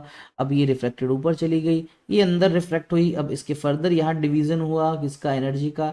एक ऊपर गया, एक नीचे गया, ऊपर वाला फाइनली फिर दो रिफ्लेक्शन होंगे, एक ऊपर एक बाहर। तो ये जो रे नंबर 1 और रे नंबर जो 2 मिलेगी, ये दोनों ऑलमोस्ट सेम फेज की होंगी। इस केस में क्या हुआ भाई, जो इंसिडेंट रे थी उसका एम्पलीट्यूड या बोलो इंटेंसिटी बोलो, वो डिवाइड हुई है, इसलिए इसको डिवीजन ऑफ एम्पलीट्यूड बोलते हैं। बच्चों ये हमारे कोर्स में नहीं है डिवीजन ऑफ एम्पलीट्यूड, हम जो है डायग्राम बनाएंगे उसमें डिवीजन ऑफ वेव फ्रंट ही मिलेगा। But division of amplitude generally thin films में, थिन लेयर्स में काफ़ी यूजफुल होता है। हम अभी इंटरफ्रेंस पढ़ने वाले हैं, तो बच्चों इंटरफ्रेंस जब पढ़ेंगे ना, तो आपको कंडीशंस पता लगेंगी कि अगर आपको इंटरफ्रेंस देखना है, आपको कोहेरेंट सोर्स चाहिए। इसलिए मैं आपको बता रहा हूँ कि कोहेरेंट सोर्स कैसे बनते हैं। या तो आप डिवीजन ऑफ एम्पलीट्यूड करो या डिवीजन ऑफ वेव फ्रंट करो, तो ईजी रहता है वेव फ्रंट वाला। हाँ, ये एम्पलीट्यूड वाले से भी होता है। आपको एक एग्जांपल देता हूँ, आपने कभी भी सोप बबल देखा हो, या आपने कभी नीचे लेटर से फ्लोर पे कोई ऑयल का ड्रॉप गिर गया और जब उसमें सनलाइट एंटर करती है, आपको लगता है कि यार ये 7 कलर्स में दिख रहा है। तो बहुत सारे बच्चे इसको डिस्पर्जन समझते हैं, जैसे व्हाइट लाइट का 7 कलर में डिवाइड होना, रेनबो की तरह। But that is different phenomena. But यहाँ होता नहीं है, यहाँ पर फिनोमिना होता है हमारा इंटरफ्रेंस का या डाइफ्रैक्शन का, क्योंकि थिन फिल्म्स में ऐसा सीन बनता है। चलिए आगे बढ़ते हैं, क्या है समझते हैं इंटरफेरेंस की कंसेप्ट को। लेकिन इंटरफेरेंस से पहले क्लास 11th का एक टॉपिक है, ये क्लास 11th का है, लेकिन मैथमेटिकल फॉर्म जो है वो हमारे 12th के काम की है। तो सबसे पहले समझते हैं कि क्लास 11th में हमने ये देखा था, जब एक से ज़्यादा वेव्स हों, दो हो सकती हैं, तीन हो सकती हैं, इवन उससे ज़्यादा भी हो सकती हैं। जब वेव्स आपस में मिलती हैं, तो क्या उनके मिलने से उनका एम्पलीट्यूड है या किसी इंस्टेंट पे जो उनकी वैल्यूज़ होती हैं, जिनको हम डिस्प्लेसमेंट बोलते हैं, वो सेम रहेगा या चेंज हो जाता है। तो प्रिंसिपल ऑफ सुपरपोजिशन नाम की एक चीज़ थी, लास्ट चैप्टर था आपका क्लास 11th का। तो आपने उसमें देखा होगा कि उसमें ये कहा जाता है कि कोई भी दो या दो से ज़्यादा वेव्स हैं, तो उनका अपना एक डिस्प्लेसमेंट होता है, एक हर सेकंड पे उनकी वैल्यूज चेंज हो रही है। अगर तो अगर आपसे बोलो कि दो वेव्स कहीं मिल जाएं आपस में, तो अकॉर्डिंग टू दिस प्रिंसिपल उनका जो रिजल्टेंट डिस्प्लेसमेंट है वो कैसे निकलता है, उनके इंडिविजुअल डिस्प्लेसमेंट को ऐड कर दो। पहली वेव का किसी इंस्टेंट पे डिस्प्लेसमेंट, उसी सेम इंस्टेंट पे दूसरी वेव का डिस्प्लेसमेंट कितना है, अब इन दोनों को आप ऐड कर दोगे, आपके पास क्या आ जाएगा, टोटल डिस्प्लेसमेंट आ जाएगा। तो ये इसमें होता है। चलिए इसको थोड़ा सा समझते हैं। हमने कहा जब दो या दो से ज़्यादा वेव्स सुपर इम्पोज करें, अब ये जो टर्म सुपर इम्पोज का मतलब होता है मिलना, जब वो दोनों मिक्स हों, जब दोनों आपस में किसी तरह से कनेक्ट हो जाएं, तो उसमें क्या होता है कि common particle of the medium, उनका जो रिजल्टेंट डिस्प्लेसमेंट है वो उनके वेक्टर सम के इक्वल है। इसका मतलब क्या है कि जब वो मिलेंगी, तो वो जो कॉमन पार्ट है जहां पर वो मिल रही हैं, उसका जो डिस्प्लेसमेंट होगा वो कैसे निकलेगा, दोनों के सम के।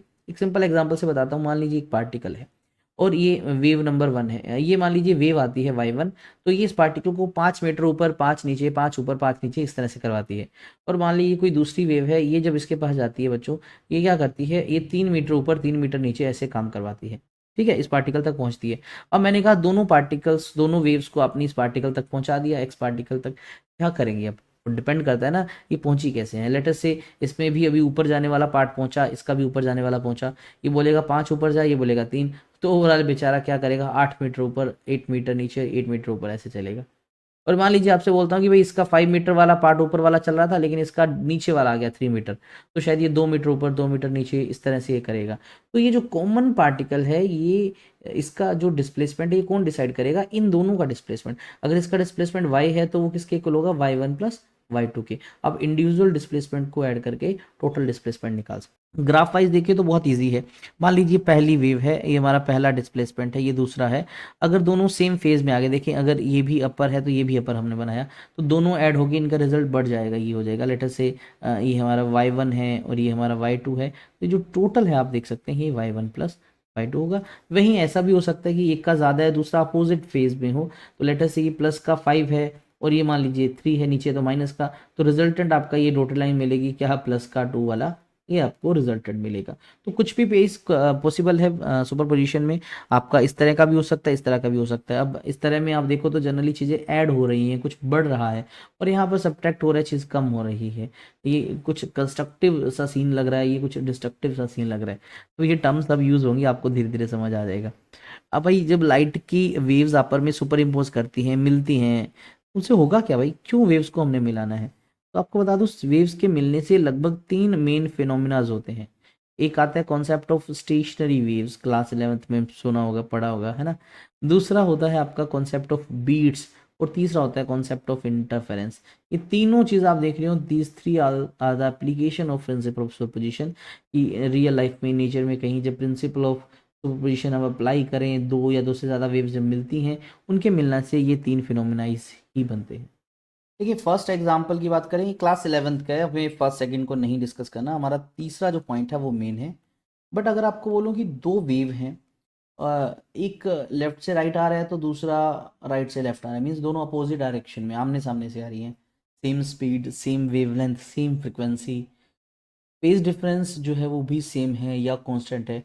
और अगर जब ये मिलती हैं, इनके मिलने से जो फिनोमिना होता है बच्चों, एंड रिजल्ट ऑफ दैट जो वेव्स बनती हैं उनको स्टेशनरी वेव्स बोलते हैं। तो इनमें नोड्स और एंटी नोड्स का कॉन्सेप्ट आपने क्लास 7th 11th में साउंड पाइप्स या ऑर्गन पाइप्स का सुना होगा। जो वो सारे कॉन्सेप्ट हैं वो आपका स्टेशनरी वेव से रिलेटेड है। जो ऑर्गन पाइप्स हैं वो इसी पे बेस्ड होती है, ओपन क्लोज्ड, ये हमें अभी नहीं पढ़ना, ना ही आपसे कोई कुछ क्वेश्चन पूछा जाएगा। देन अगर आपसे बोलूँ कि दो वेव्स हैं, सेम डायरेक्शन में जा रही हैं, फ्रिक्वेंसी सेम नहीं है बट स्लाइटली डिफरेंट है, थोड़ा सा गैप है उनके बीच में। जैसे अगर आप डायग्राम में देखें, यहाँ 100 है, यहाँ 110 है, जब ये दोनों मिलती हैं, इनके मिलने से एक नया जो काइंड ऑफ वेव बनता है, जिससे एक अलग ही फिनोमिना होता है, जिसको हम बीट्स बोलते हैं। जैसे यहाँ देखें, आपको एक लार्ज साउंड, अगर आप यहाँ देखें आपको लार्ज एम्पलीट्यूड का साउंड दिख रहा होगा, यहाँ बहुत कम है फिर लार्ज है, आपको डिफ्रेंशिएशन पता लगेगा, एकदम से हाई बीम फिर स्लो फिर हाई फिर लो, इस तरह से बनती हैं बीट्स। तो ये बीट फॉर्मेशन था, हमें दोनों डिस्कस नहीं करने। हमारा जो मेन पार्ट है इस चैप्टर के अकॉर्डिंग वो है ये, जो कि है इंटरफेरेंस। जब हमारे पास दो लाइट वेव्स हैं, मिनिमम दो की बात हो रही है, और उनका फ्रिक्वेंसी सेम है, same wavelength, same direction, same speed, उनके बीच का फेज डिफरेंस या तो ज़ीरो हो या कांस्टेंट हो, अगर इस तरह की वेव्स जब मिलती हैं, इनके मिलने से मतलब सुपर इम्पोजिशन से एक नया काइंड ऑफ पैटर्न बनता है बच्चों स्क्रीन पे, जिसमें कहीं कहीं आपको डार्क जो है एकदम दिखाई देता है, और कहीं पर आपको एकदम ब्राइट दिखाई देता है। इन डार्क ब्राइट पैटर्न्स को हम फ्रिंजेस बोलते हैं, and this phenomena is known as interference. हमें अभी इसको डिटेल में समझना है, बट इंटरफेरेंस को समझने से पहले हम सिंपली ये सीखेंगे कि जब दो वेव्स हैं, लेटर से ये जो पहला सोर्स है, यहाँ से वेव y1 निकली, दूसरे से y2 निकली। अच्छा आपको बता दूं, ये दोनों सोर्स कोहेरेंट होने चाहिए, और कोहेरेंट के लिए दोनों को सेम से ही हम ऑब्टेन करेंगे। तो हम ये समझेंगे कि जब दो वेव्स आपस में मिलती हैं, उनका रिजल्टेंट कैसा होता है, हम अभी उसकी इक्वेशन की बात करेंगे, फिर उसके बाद हम इंटरफेरेंस की डेफिनेशन पे चलेंगे। ठीक है, तो अभी इंटरफेरेंस की डेफिनेशन आ ही गई है, चेक कर लेते हैं। तो थियोरटिकली ये डेफिनेशन भी इंपॉर्टेंट है, इंटरफेरेंस ऑफ लाइट। अभी हम जो बात कर रहे हैं मोनोक्रोमेटिक लाइट की बात कर रहे हैं, वाइट लाइट की हम at the end last special cases में भी डिस्कस कर लेंगे। तो अगर आपसे कहा जाए कि वेव्स हैं वो कोहेरेंट सोर्स से एमिट हुई है, तो अगर ये लाइन लिख दी तो समझ आना कि सेम फ्रिक्वेंसी है, फेज डिफरेंस ज़ीरो है या कांस्टेंट है, और सेम डायरेक्शन में जा रही है, और वो जब दोनों आपस में मिलती हैं तो उनके मिलने से होता क्या है। अगर आप एक किसी सिंगल वेव की बात करें, जैसे आप डायग्राम में देखें, ये फर्स्ट वेव है, तो ये ग्राफ होता है बच्चों इनका। मैं अगर इसके बीच का जो नॉर्मल एक्सिस ड्रॉ करता हूँ, तो आप देखेंगे कि जो ग्राफ में ये आप इसको जनरली क्रस्ट बोलते हैं, ये ट्रफ क्रस्ट इस तरह से आ रहा है। ये इंडिकेट करता है इनके एम्पलीट्यूड को, एम्पलीट्यूड का स्क्वायर आपको फिर बता दूं, ये जो चीज़ है बच्चों, इसको बोलते हैं हम एम्पलीट्यूड। और एम्पलीट्यूड का जो स्क्वायर है वो एक्चुअल में इंटेंसिटी के डायरेक्टली प्रोपोर्शनल है। तो कुल मिला के एम्पलीट्यूड जो है एनर्जी को ही इंडिकेट करता है। तो कुछ जगह एनर्जी बहुत ज़्यादा है, फिर ज़ीरो हो गई, फिर ज़्यादा, इट मीन इसमें एनर्जी कंटेंट है। ऐसे ही दूसरे वेव के अंदर एनर्जी कंटेंट है। और जब ये दोनों वेव्स किसी कोहेरेंट सोर्स से आई हैं, और ये जब दोनों मिल जाएं आपस में, इनको हम एक टर्म यूज करते हैं सुपर इम्पोज। जब ये दोनों वेव्स सुपर इम्पोज होती है तो एक्चुअल में होता क्या है, इनकी एनर्जीज जो है वो रीडिस्ट्रीब्यूट हो जाती है। मतलब जो टोटल उन एनर्जी का वो दोबारा दोनों में डिस्ट्रीब्यूशन हो जाता है। And this phenomena of redistribution of energy, कब? जब वेव्स फ्रॉम कोहेरेंट सोर्स, या अगर आप ये वर्ड कोहेरेंट सोर्स नहीं लिख रहे तो आपको वही लंबी कहानी लिखनी पड़ेगी, same frequency, same wavelength, same speed, same direction में, विद जीरो फेज और कांस्टेंट फेज डिफरेंस, जब सुपर इम्पोज होती है एनर्जी रिडिस्ट्रीब्यूट हो जाती है। And this phenomena is known as interference. अब एनर्जी रिडिस्ट्रीब्यूशन अभी मैं समझा दूंगा कि कहाँ पर ज़्यादा होगी कहाँ पर कम होगी, but overall interference energy conservation को ओबे करता है। टोटल एनर्जी दोनों वेव्स की सेम रहेगी। हाँ, जो नई रिजल्टेंट वेव बनेगी आप उसमें एनर्जी का रिडिस्ट्रीब्यूशन देखोगे, बट इसकी टोटल एनर्जी और इन दोनों की टोटल एनर्जी वो सेम ही मिलेगी। कंजर्वेशन यहाँ पर एप्लीकेबल है। ओके, कंडीशन क्या है भाई, इंटरफेरेंस होता कब है? क्या आप इसको नॉर्मल जो आई है इससे देख सकते हैं बच्चों? जनरली हमें कोहेरेंट सोर्स से चाहिए हमारे आसपास। लेटर से मैं एक रूम में हूँ, मेरे रूम के जो बैक साइड वाली वॉल है उस पर दो अलग अलग इलेक्ट्रिक बल्ब लगे हैं, उन दोनों से लाइट की रेज आ रही हैं। कुछ ऐसा समझो, ये आप यहाँ पर इस जगह खड़े हैं, आपका फेस इस साइड में है, ठीक है, ये पीछे वाली वॉल है और यहाँ पर एक इलेक्ट्रिक बल्ब है, एक यहाँ पर इलेक्ट्रिक बल्ब है। क्या दोनों से लाइट की रेज आ रही होंगी? सर बिल्कुल आ रही हैं दोनों से लाइट रेज। तो इन दोनों लाइट्स, लेट से इस रूम में लाइट आ रही है और मैंने कोई एक कॉमन पॉइंट लिया, लेट से वॉल पे कॉमन पॉइंट है, तो यहाँ पर दोनों से ही तो वेव्स आ रही हैं। अब दोनों से वेव आ रही है तो क्या यहाँ पर आपको कुछ अलग दिखता है? आपको यहाँ कुछ अलग नहीं दिखता, नॉर्मल लाइट दिखती है। रीजन इज दैट ये जो दो सोर्स है, इसको मैं S1 बोल रहा हूँ, S2, ये दोनों इनकोहेरेंट है, तो इसलिए आपको कुछ अलग नहीं मिल रहा। बट अगर वहीं ये दोनों सोर्स कोहेरेंट होते तो आपको पता है यहाँ स्क्रीन पे क्या दिखता, वॉल पे आपको यहाँ पर डार्क ब्राइट लाइंस कैसे पैचेस दिखते। यस, जिसको हम बोलते हैं इंटरफेरेंस फ्रिंजेस। इंटरफेरेंस फ्रिंजेस, ठीक है, dark colour bright colour dark, इस तरह से आपको पैटर्न दिखता है कहाँ पर, इस वॉल पे या स्क्रीन पे, जिसको हम बोल सकते हैं। तो दिस इज द कंडीशन। पहली कंडीशन मोनोक्रोमेटिक। मोनोक्रोमेटिक मतलब सिंगल वेवलेंथ होना चाहिए, ऐसा नहीं कि अलग अलग वेवलेंथ है। अच्छा, आप ये टर्म लिखे तो ज़्यादा बेस्ट है बच्चों। फ्रिक्वेंसी सेम होनी चाहिए, फ्रिक्वेंसी सेम है तो वेवलेंथ भी सेम होनी चाहिए। इंटरफेरेंस जो है शुड है time dependent phase difference through out. इसका मतलब time independent phase difference through out, मतलब ये जो दोनों वेव्स आ रही हैं, आप अगर उनको कंपेयर करो चाहे किसी भी टाइम पे चेक करो, उनका जो फेज डिफरेंस है बच्चों, जो फाई है, या तो वो जीरो हो या कोई एक कांस्टेंट वैल्यू हो उसके बीच में, वो चेंज ना हो टाइम के साथ, सिंपल लैंग्वेज में बोलूँ तो। अगर ये कंडीशन मिल जाए तो हमें इंटरफेरेंस मिल जाता है। तो मैंने बता दिया ऑलरेडी कि कोहेरेंट सोर्स कैसे मिलते हैं, तो ये स्टेंजा आप पढ़ सकते हैं, बता दिया कैसे ऑब्टेन होते हैं। थोड़ा सा मैथमेटिकली समझते हैं बच्चों कि जो दो वेव्स हैं, लेट अस से मैं बात करता हूँ आपको, ये एक फर्स्ट वेव है कुछ इस तरह से बच्चों आपके पास, और ये सेकंड वेव है, ठीक है। फ्रीक्वेंसी इनकी सेम आनी चाहिए, हाँ एम्पलीट्यूड डिफरेंट हो सकता है। लेट अस से फर्स्ट वेव y1 है, सेकंड वेव y2 है। ये जो होता है इसको बोलते हैं एम्पलीट्यूड, इसको मैं A1 बोलता हूँ फर्स्ट वेव का, सेकंड का मैं A2 बोल देता हूँ, ठीक है। अब फेज इन दोनों के बीच का मैंने कहा वो तो जीरो हो या फिर कांस्टेंट हो। लेट अस से मैं कांस्टेंट मान लेता हूँ क्योंकि जीरो तो कभी भी पुट कर सकते हैं। तो हम अगर फर्स्ट को देखें तो बच्चों ये इसका ग्राफ जो है साइन का ग्राफ है, तो जनरली वेव को हम इक्वेशन से लिख देते हैं y1 is equals to A1 sine omega t. y1 है इस वेव का डिस्प्लेसमेंट किसी भी टाइम पे, A1 इसका एम्पलीट्यूड, साइन इसका ग्राफ, ओमेगा टी इसका फेज है, ठीक है। ओमेगा आप एंगुलर फ्रीक्वेंसी भी बोल सकते हैं, टाइम जिस टाइम पे हम चेक कर रहे हैं। ऐसे सिमिलरली जो दूसरा है उसकी इक्वेशन क्या लिख सकता हूँ, y2 is equals to A2 sine omega t plus five, या माइनस फाइव भी लगा सकते हैं बच्चों, ठीक है। ये जो फाइव है एक्चुअल में इन दोनों के बीच का फेज डिफरेंस है। देखिए यहाँ भी ओमेगा यहाँ भी ओमेगा, बिकॉज फ्रीक्वेंसी तो सेम लेनी है हमने इनके बीच की। तो ये जो फाई है इसको ही हम क्या बोलते हैं, फेज डिफरेंस बोलते हैं। अब आपसे मैं पूछूं बच्चों कि भाई ये दो वेव्स जब आपस में मिल जाएंगी जब ये आपस में मिलेंगी तो एक नई रिजल्टेंट वेव बनेगी, मतलब उस जगह पे आपको इनका रीडिस्ट्रीब्यूशन दिखेगा। जो वो नई वेव होगी उसका जो एम्पलीट्यूड होगा, ये जो चीज़ है नई वेव का, उसको मैं रिजल्टेंट वेव को मैं वाई बोल देता हूँ। जो उसका जो एम्पलीट्यूड है उसको मैं लिख देता हूँ ए ऑफ रिजल्टेंट। ठीक है, ए रिजल्टेंट या सिंपली ए भी लिख सकता हूँ। वो कितना होगा, फर्स्ट रिजल्टेंट वेव का एम्पलीट्यूड कितना होगा। ठीक है, तो हम इसको ड्राइव कर सकते हैं। यहाँ पर एक बहुत ही सिंपल से तरीके से आपको दिखा रखा है भाई, दो रिजल्टेंट निकालना हो भाई, है तो दोनों वेक्टर। ठीक है, ये a1 ये a2, अगर मैं इसको a1 दिखाऊं इसको a2 दिखाऊं, लेट अस से इनके बीच का एंगल फाई है क्योंकि हमें फेस डिफरेंस दे रखा है। तो हमें simple parallelogram law of vector addition पता है कि जो रिजल्टेंट होता है वो कैसे निकलता है, A square plus B square plus two A B cos theta. तो ऐसे ही क्या है, a1 square plus a2 square plus two a1 a2 into cos of phi. तो ये इनका रिजल्टेंट एम्पलीट्यूड है। ठीक है, इसको ड्राइव करने की जरूरत नहीं है, आप डायरेक्ट याद रख सकते हो। ये दोनों वेव का जो रिजल्टेंट एम्पलीट्यूड है वो क्या होता है, पहली वेव का एम्पलीट्यूड है उसका स्क्वायर करो, दूसरी वेव का जो एम्पलीट्यूड है उसका स्क्वायर करो, प्लस टू ऑफ फर्स्ट का एम्पलीट्यूड, सेकंड का amplitude, and cos of phi उनके बीच का एंगल, और पूरे का क्या करना है बच्चों, हमने कर देना है रूट। तो ये रिजल्टेंट का फॉर्मूला आ गया। फेज डिफरेंस निकालना है तो सॉरी, हमारा जो रिजल्टेंट है वो किसी एक सिंगल वेव के साथ कितने एंगल पे है हम इस फॉर्मूले से निकाल सकते हैं, बट इसकी कोई ज़्यादा जरूरत नहीं है इस फॉर्मूले की। ये रिजल्टेंट का फॉर्मूला हमारे काम का है। ठीक है, ये रिजल्टेंट वेव का एम्पलीट्यूड आ गया। ओके, अच्छा अब मैं क्या करता हूँ, इस रूट को वापस इधर ले जाता हूँ। तो क्या बना, रिजल्टेंट की एम्पलीट्यूड का square is equals to a1 square plus a2 square plus two a1 a2 cos phi.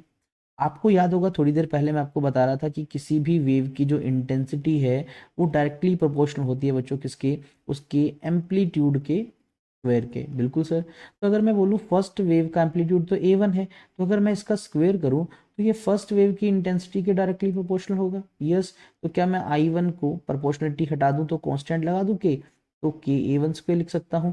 इसी तरह से सिमिलरली अगर आपसे मैं पूछूँ i2, तो क्या मैं उसको k इंटू a2 स्क्वायर लिख सकता हूँ, और रिजल्टेंट की इंटेंसिटी जो है क्या वो मैं k इंटू ए रिजल्टेंट का स्क्वायर लिख सकता हूँ। यस, ऐसा है। अब ये जो इक्वेशन नंबर 1 है, मैंने इस पूरे को k से मल्टीप्लाई कर दिया बच्चों।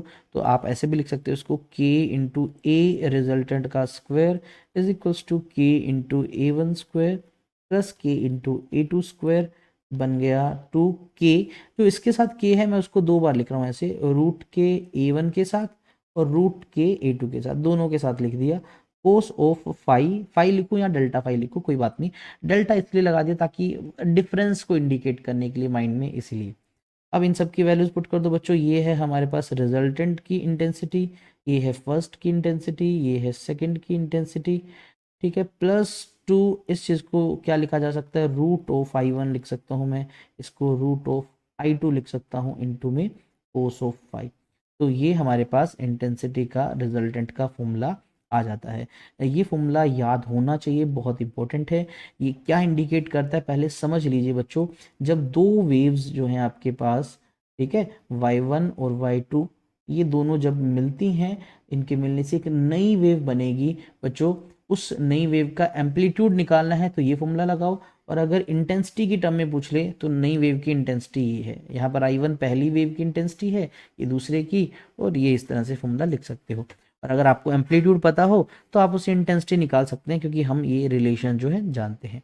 अब इस पे ये जो लास्ट में ये जो कोस फाई फैक्टर और इसके साथ ये जो टर्म है, ये जो पूरी टर्म है बच्चों, इसको हम इंटरफेरेंस टर्म बोलते हैं, क्योंकि ये टर्म डिसाइड करेगी इस आई की वैल्यू को। अगर मैं आपसे इस फॉर्मूले पे पूछूं बच्चों, आप जरा इस फॉर्मूले को ध्यान से देखें, आपको मिला i is equals to i1, या आप इसको रूट i1 स्क्वायर भी लिख सकते हैं, ठीक है, कुछ बुक्स में लिखा होता है, plus i2 plus two root of i1 root of i2 into cos of five. तो ये i है क्या यहाँ पर, रिजल्टेंट की इंटेंसिटी। अब मैं आपसे बोलूँ कि भाई एक वेव की इंटेंसिटी या तो बच्चों आपको मैक्सिमम मिलेगी और या आपको मिल सकती है मिनिमम, दो ही तो केसेस हैं। तो मैक्सिमम और मिनिमम मिलेगी कब, क्या i1 i2 का दोनों का सम हो रहा है तो भाई ये तो चेंज नहीं करेंगे। बट यहाँ पर देखो कोस ऑफ फाई, ये जो एंगल है ये मैटर करता है। तो अगर इस पूरे फैक्टर की वैल्यू पॉजिटिव आ जाए तो वो i1 i2 में जुड़ जाएगा। जब मैं आपसे बोलूँ क्या, रूट टू i1 i2 जो है इंटू कोस ऑफ फाई, ये आपके पास पॉजिटिव आ जाए। और मिनिमम कब होगा? जब आई वन आई टू में से ये माइनस हो जाएगा, जब हमारा root of two I one I two cos phi क्या हो जाए बच्चों? माइनस का हो जाए, तो वो मिनिमम हो जाएगा। अब प्लस का करना है तो भाई ये तो पहले से प्लस के नंबर हैं, ये प्लस के हैं, तो मैं बोलूँ आपका कोस फाई प्लस होना चाहिए, और ज़्यादा से ज़्यादा वैल्यू कितनी है बच्चों? +1। और यहाँ पर ज़्यादा से ज़्यादा मतलब अगर नेगेटिव बनाना है तो -1 होना चाहिए। तो अगर मुझे इंटरफेरेंस में दो वेव के मिलने से जो नई वेव बनी उसमें मुझे मैक्सिमम इंटेंसिटी चाहिए, तो मुझे कोस फाई को +1 लेना है, और अगर मिनिमम इंटेंसिटी चाहिए इसको मुझे -1 करना पड़ेगा। इट मीन इंटेंसिटी कम भी हो सकती है, ज़्यादा भी हो सकती है, वो डिपेंड कर रही है इस फाई एंगल पे, यानी फेज डिफरेंस पे डिपेंड कर रही है। अब इसको थोड़ा डिटेल में भी समझ लेते हैं बच्चों। अब थोड़ा सा मुझे एक चीज़ बताएं बच्चों, जब मैंने ये लास्ट एग्जांपल बताया, मैंने कहा इंटेंसिटी मैक्सिमम भी हो सकती है, मिनिमम भी हो सकती है। इंटेंसिटी मैक्सिमम होने का मतलब शायद वहाँ से आपको ज़्यादा लाइट मिलेगी, यानी वो आपको कैसा दिखेगा? एकदम ब्राइट दिखेगा। और अगर इंटेंसिटी मिनिमम हो रही है तो शायद वहाँ पर आपको एकदम से लाइट मिसिंग दिखेगी, आपको वो डार्क दिखेगा। तो जनरली ये ब्राइटनेस की वजह ये होती है ऊपर वाली, और डार्कनेस की वजह ये होती है। जनरली हम जो ब्राइट वाली जो कंडीशन है इसका नाम कंस्ट्रक्टिव इंटरफेरेंस बोलते हैं। जब लाइट की वेव्स मिलती हैं उनकी इंटेंसिटी बढ़ जाती है, एम्पलीट्यूड बढ़ जाता है, या मैं बोलूँ तो एनर्जी बढ़ जाती है उस जगह पे, ये हमारा कंस्ट्रक्टिव इंटरफेरेंस है जो ऊपर वाला पार्ट है। और नीचे वाले पार्ट में देखें तो भाई जो इंटेंसिटी है वो कम हो गई, इंटेंसिटी एम्पलीट्यूड का स्क्वायर है, मीन वो कम हो गया, इट मीन एनर्जी जो है वो कम हो गई उस पर्टिकुलर रीजन में। इसको डिस्ट्रक्टिव इंटरफेरेंस बोलते हैं। क्या ओवरऑल एनर्जी की बात करें वो चेंज होगी? नहीं बच्चों, क्योंकि रीडिस्ट्रीब्यूशन हो रहा है वेव के अंदर, कुछ जगह एनर्जी बढ़ गई है और कुछ जगह एनर्जी कम हो गई है। ओवरऑल जो एनर्जी है वो कांस्टेंट रहेगी, यहाँ सिर्फ रीडिस्ट्रीब्यूशन हुआ है इंटरफेरेंस के फिनोमिना में। तो टाइप हम बता सकते हैं, देखिए कंजर्वेशन ऑफ एनर्जी फॉलो करता है, यस। फर्दर दो टाइप डिवाइड किए, कंस्ट्रक्टिव एंड डिस्ट्रक्टिव। ठीक है, एनर्जी जब डिस्ट्रीब्यूट होती है नॉन यूनिफॉर्मली इंटरफेरेंस के अंदर, एनर्जी ना ही प्रोड्यूस होती ना ही डिस्ट्रॉयड होती, क्योंकि वो सिर्फ एक जगह से दूसरी जगह शिफ्ट हो गई। तो जनरली वो कंस्ट्रक्टिव इंटरफेरेंस में चली जाती है, कहाँ से? डिस्ट्रक्टिव से आती है। तो डिस्ट्रक्टिव वाले की एनर्जी कम हो गई, वहीं कंस्ट्रक्टिव वाले की बढ़ गई। ये एनर्जी का रीडिस्ट्रीब्यूशन ही हो रहा है एनर्जी का। तो डायग्राम वाइज भी देखें, कंस्ट्रक्टिव कब होता है? अब आपको मैंने बताया जब बच्चों कोस फाई आपका +1 होगा ना, तो उस टाइम पे जो इंटेंसिटी है वो आपको मैक्सिमम मिलती है ना, उसको हम कंस्ट्रक्टिव बोलते हैं। और वहीं जब कोस फाई हमारा -1 होगा बच्चों, तो उस टाइम पे इंटेंसिटी हमें मिनिमम मिलेगी। तो कंस्ट्रक्टिव की ये कंडीशन, डिस्ट्रक्टिव की ये। डायग्राम वाइज थोड़ा सा समझते हैं कि बच्चों कंस्ट्रक्टिव डिस्ट्रक्टिव का मीनिंग क्या है। जैसे मान लीजिए कोई ये एक नंबर वेव है, और ये जो 2 नंबर वेव है ये ट्रेवल कर रही थी किसी मीडियम में, और किसी इंस्टेंट पे ये दोनों सुपर इम्पोज कर गई, ये दोनों मिल गई। और जब मिल रही थी तो उनका ये वाला पार्ट आपस में मिला, आगे वाला पार्ट भी ले सकते हैं, मैंने ये पार्ट कंसीडर किया। तो लेटर से अगर जब मैं इस पार्ट को देखता हूं तो मुझे एक चीज़ पता लग रही है कि भाई इस पार्ट में ऊपर की तरफ क्रस्ट है, सर इसमें भी तो क्रस्ट जा रहा है, इसमें ट्रफ वाला पार्ट आ रहा है, तो इसका मतलब इसमें भी ट्रफ वाला पार्ट आ रहा है। जब ये मिलेंगे तो भाई एम्पलीट्यूड ये और ये जुड़ जाएगा, तो नेट इनका एम्पलीट्यूड बढ़ गया, नीचे की तरफ भी बढ़ गया। तो ये जो आई ये बच्चों रिजल्टेंट इनका आया। ठीक है, लेटर से मैं फेज डिफरेंस अगर 0 लेके चलता हूँ, अगर इसका एम्पलीट्यूड कैपिटल A1 है, इसका A2 है, तो ये सिंपली आपका A1 प्लस A2 हो जाएगा इसके अंदर। तो एम्पलीट्यूड तो बढ़ गया, इसलिए तो हमने बोला एम्पलीट्यूड बढ़ा तो इंटेंसिटी बढ़ी, इंटेंसिटी बढ़ी तो कंस्ट्रक्टिव है। और ये कब होता है बच्चों? देखो इस डायग्राम वाइज देखो तो फेज डिफरेंस 0 है, देखो एकदम crust crust trough trough, phase 0 है। वहीं डिस्ट्रक्टिव का एग्जांपल है, मान लो किसी इंस्टेंट पे जो वेव पहुंची वो ये पहुंची, भाई इसका तो क्रस्ट वाला पार्ट पहुंच गया सर, इसका ट्रफ वाला पहुंचा, इसका ट्रफ वाला आया तो इसका क्रस्ट वाला आया। सर ये तो एक दूसरे को क्या कर देगी? कैंसिल आउट कर देगी। कैंसिल आउट भी कर सकता है, डिक्रीज भी कर सकता है। जैसे इस पर्टिकुलर एग्जांपल में अगर मैग्नीट्यूड वाइज ये एम्पलीट्यूड बराबर है तो आपका वो 0 हो जाएगा, यहाँ पे भी 0 हो जाएगा। तो यानी यहाँ एकदम आपको डार्कनेस मिलेगी, एब्सेंस ऑफ एनर्जी मिलेगी, इसलिए इसको नाम दिया destructive interference. So these are the types. अब थोड़ा सा डिटेल में इन कंस्ट्रक्टिव और डिस्ट्रक्टिव के कंडीशंस को समझते हैं, क्योंकि बच्चों इनमें बहुत ज़्यादा चांसेस है आपके क्वेश्चन पूछे जाने के कंस्ट्रक्टिव डिस्ट्रक्टिव की कंडीशन से। पहले कंस्ट्रक्टिव पे आते हैं, कंस्ट्रक्टिव इंटरफेरेंस को बहुत डिटेल में समझते हैं। मैं आपसे बोलूँ भाई, जो वेव्स हैं वो किसी पॉइंट पे मिल रही हैं, मतलब कोई एक जगह है जहाँ पर दोनों जो लाइट रेज पहुँचती हैं, सेम कोहेरेंट सोर्स से तो नहीं आती, आपको पता है सेम से हम 2 ऑब्टेन करते हैं, वहीं से वो मिल रही हैं।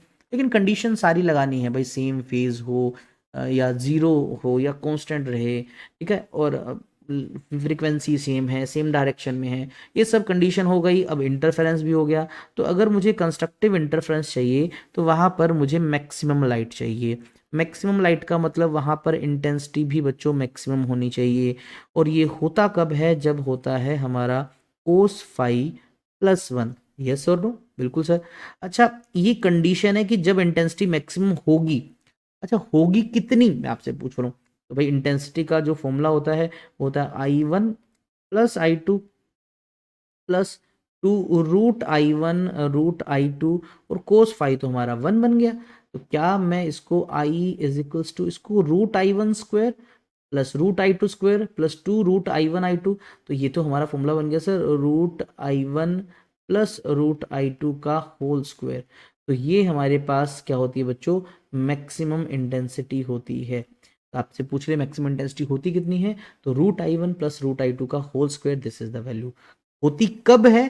जब कोस फाई हमारा 1 हो। अब कोस फाई 1 कब होता है? अब आप बताओ, ये एंगल डिसाइड करेगा। अब बताओ कि कौन सा मैं यहाँ एंगल पुट करूँ 1 मिले। तो आपको पता है सर, कोस के लिए अगर मैं पूछूं कोस 0 पुट कर दूं तो कोस 0 में भी तो हमें +1 मिलता है। उसके बाद 0 के बाद 180 पे नहीं सर, 180 पे तो -1 मिल जाता है। तो अगर मैं बोलूँ कोस ऑफ 360, हाँ सर, इसमें भी मुझे +1 मिल रहा है। क्या मैं आपसे बोलूँ कोस 720? यस सर, इसमें भी मिल रहा है। लेकिन सर ये 360 720 मत यूज़ करो ना, हमें पता है हम रेडियन में मेजर करेंगे। तो क्या मैं इसको ऐसे लिख दूँ कोस 0 पे, या कोस हमारा 2 पाई हो बच्चों, या हमारा कोस 4 पाई हो, या हमारा कोस 6 पाई हो। इन सब कंडीशन के अंदर बच्चों आपको जो वैल्यू मिलेगी वो +1 मिलेगी। ऐसे चलता रहेगा चलता रहेगा।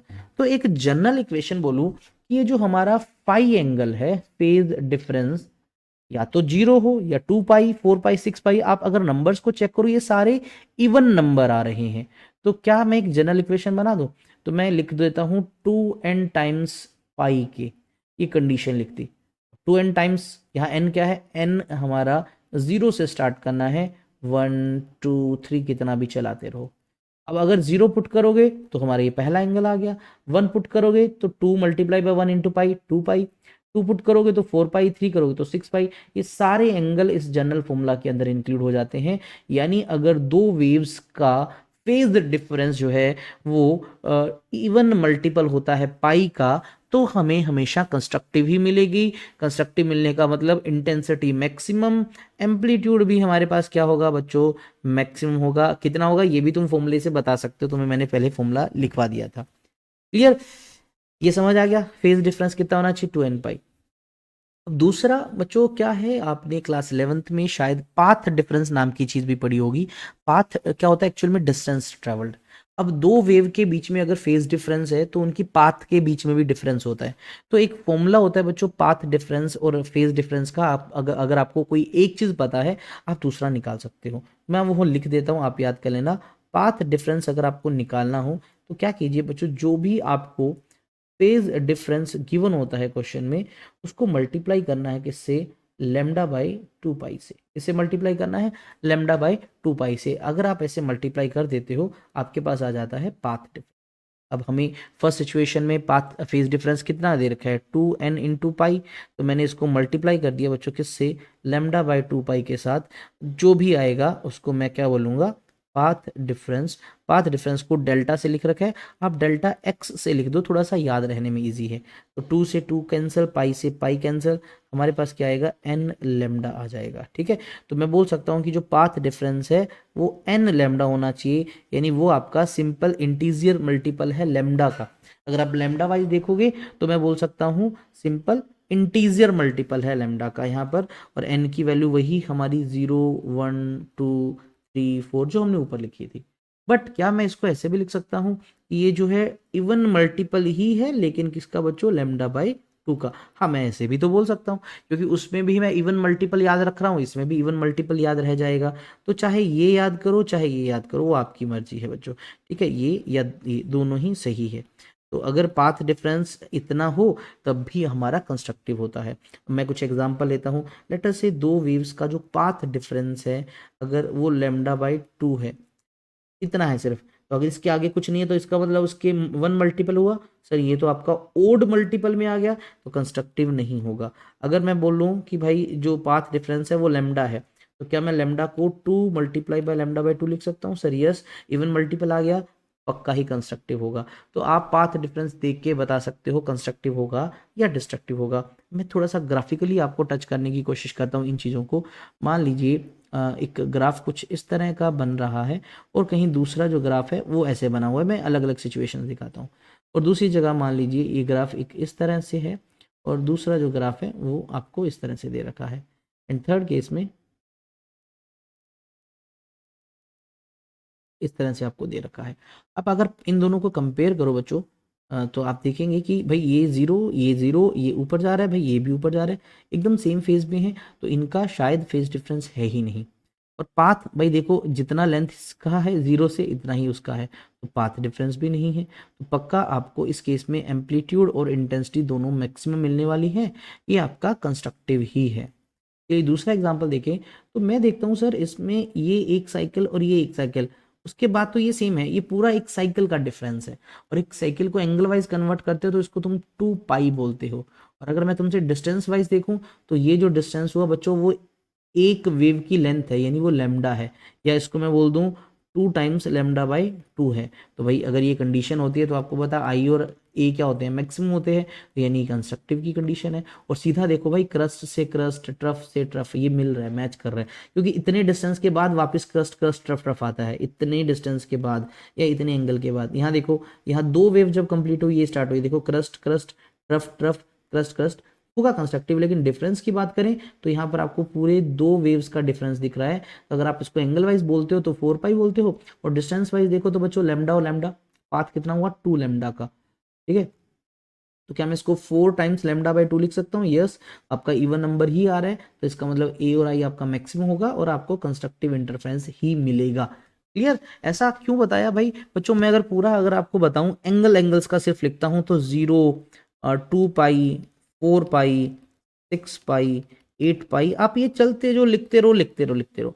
ऐसे ही पाथ डिफरेंस का अगर मैं बोलता हूं तो बच्चों इस केस में 0 हुआ, इस केस में 2 टाइम्स हुआ बच्चों किसके, लेमडा बाई 2 का, यहाँ 4 टाइम्स हुआ लेमडा बाई 2 का, आपका 6 टाइम हुआ लेमडा बाई 2 का, 7 टाइम हुआ लेमडा बाई 2 का। ये सब वो डिस्टेंस है। ये बता क्या रहे हैं भाई, जब 2 वेव्स का डिफरेंस इतना है तभी कंस्ट्रक्टिव, इतना है तब भी कंस्ट्रक्टिव, ये कंस्ट्रक्टिव की कंडीशन है। वैसे जब 2 वेव्स का पाथ डिफरेंस या तो हो ना, या लेमडा बाई 2 का डबल हो, 4 टाइम्स हो, 6 टाइम हो, 8 टाइम्स, 7 नहीं लिखना था, 8 टाइम्स, इन सब में कंस्ट्रक्टिव इंटरफ्रेंस ही होगा, क्योंकि इन सब केसेस में क्रस्ट के ऊपर क्रस्ट आना है, ट्रफ के ऊपर ट्रफ आना है। Okay sir. अच्छा, रिजल्टेंट एम्पलीट्यूड कितना हो जाता है भाई, हम बता सकते हैं रिजल्टेंट एम्पलीट्यूड। पहले का A1 लिख रहे हैं, दूसरे का A2 लिख रहे हैं, A1 A2, अच्छा आप कैपिटल A1 A2 भी लिख सकते हैं, ठीक है बच्चों। तो रिजल्टेंट जो एम्पलीट्यूड आ जाता है हमारा जो मैक्सिमम, वो आ जाता है आपका A1 + A2 + 2, यहाँ स्क्वायर था ना इनका, A1 A2 का स्क्वायर इंटू यहाँ पर कोस ऑफ फाइव था, आपको याद होगा, कोस ऑफ फाइव, वो 1 बन जाएगा, तो ये हटा दूं इतना, तो हमारा मैक्सिमम इतना आ जाएगा। तो फर्दर हम चेंज कर सकते हैं करना चाहें। इफ वाली कंडीशन समझने वाली है, ये बड़ी प्यारी सी कंडीशन है, इसको बोलते हैं सस्टेन्ड इंटरफेरेंस। क्या है मैं बताता हूँ, जब दोनों वेव्स के एम्पलीट्यूड ऑलमोस्ट बराबर हो, उस केस में आप देखोगे भाई अगर A1 A2 ये एम्पलीट्यूड है दोनों वेव के, दोनों को मैंने A0 लिख दिया, तो A मैक्सिमम कितना आएगा भाई, फॉर्मूले में पुट करो, A0 का स्क्वायर प्लस A0 का स्क्वायर प्लस 2A0 B0, मतलब दूसरा, तो भाई ये तो A + B का होल स्क्वायर बन गया, तो A + B का होल स्क्वायर करो तो कितना आ जाएगा आपके पास, इतना ही आएगा कुल मिला के, ठीक है। इस पूरे का रूट भी था, सॉरी, तो आपके पास 2A0 ही आएगा, फॉर्मूले में पुट करोगे आप, ये आएगा। तो पता लगा इस केस पे डबल हो जाता है एम्पलीट्यूड, सिंपल ऐड हो जाता है। वही इंटेंसिटी की बात करें, रिजल्टेंट इंटेंसिटी का फॉर्मूला ये मैं थोड़ी देर पहले बताया फर्स्ट स्लाइड पे। और जब सस्टेन्ड इंटरफेरेंस है तो I1 I2 I0 के इक्वल है, तो यहाँ पर पुट कर दो, I0 root plus I0 2 root I0 का होल स्क्वायर, आपका आ जाएगा 4I0 आ जाएगा, तो आपकी इंटेंसिटी 4 टाइम्स हो जाती है। सस्टेन्ड इंटरफेरेंस यानी हमारी जो पहली वेव है दूसरी वेव है, अगर उनके एम्पलीट्यूड बराबर है तो जब रिजल्टेंट को चेक करोगे तो रिजल्टेंट का एम्पलीट्यूड इनसे डबल हो जाएगा, बट इंटेंसिटी 4 टाइम्स हो जाएगी, क्योंकि स्क्वायर होता है ना, एम्पलीट्यूड का स्क्वायर करते हैं तभी तो इंटेंसिटी मिलती है, 4 टाइम्स मिल जाती है।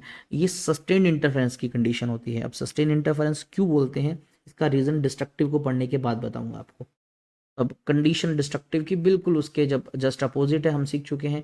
पहले तो भाई इंटरफेरेंस होना चाहिए, इंटरफेरेंस हो, लेकिन जो लाइट है वहाँ मिनिमम पहुँचे। आपसे बोलूँ कि एम्पलीट्यूड है बच्चों वो मिनिमम है, या जो इंटेंसिटी है वो मिनिमम है, कितनी है पहले मैं उसकी बात करता हूँ, और कब है वो भी बात कर लेता हूँ। कब होगी? जब हमारा कोस 5 - 1 होगा।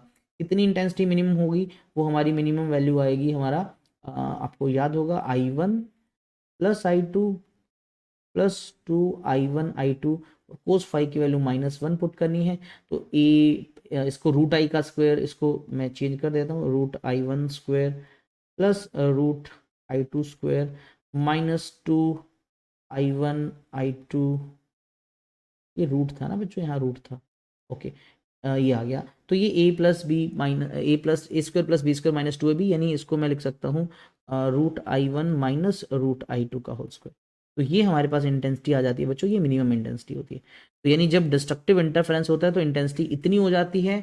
होती कब है? जब कोस 5 हमारा -1 हो। अब वही सेम चीज़, कोस 5 -1 कब कब मिलता है बच्चों? जब हमारा एंगल या तो 180 डिग्री हो, 180 डिग्री को हम पाई बोलते हैं, या फिर हमारा 3 पाई हो, 5 पाई, 7 पाई, 9 पाई, चलता रहेगा चलता रहेगा।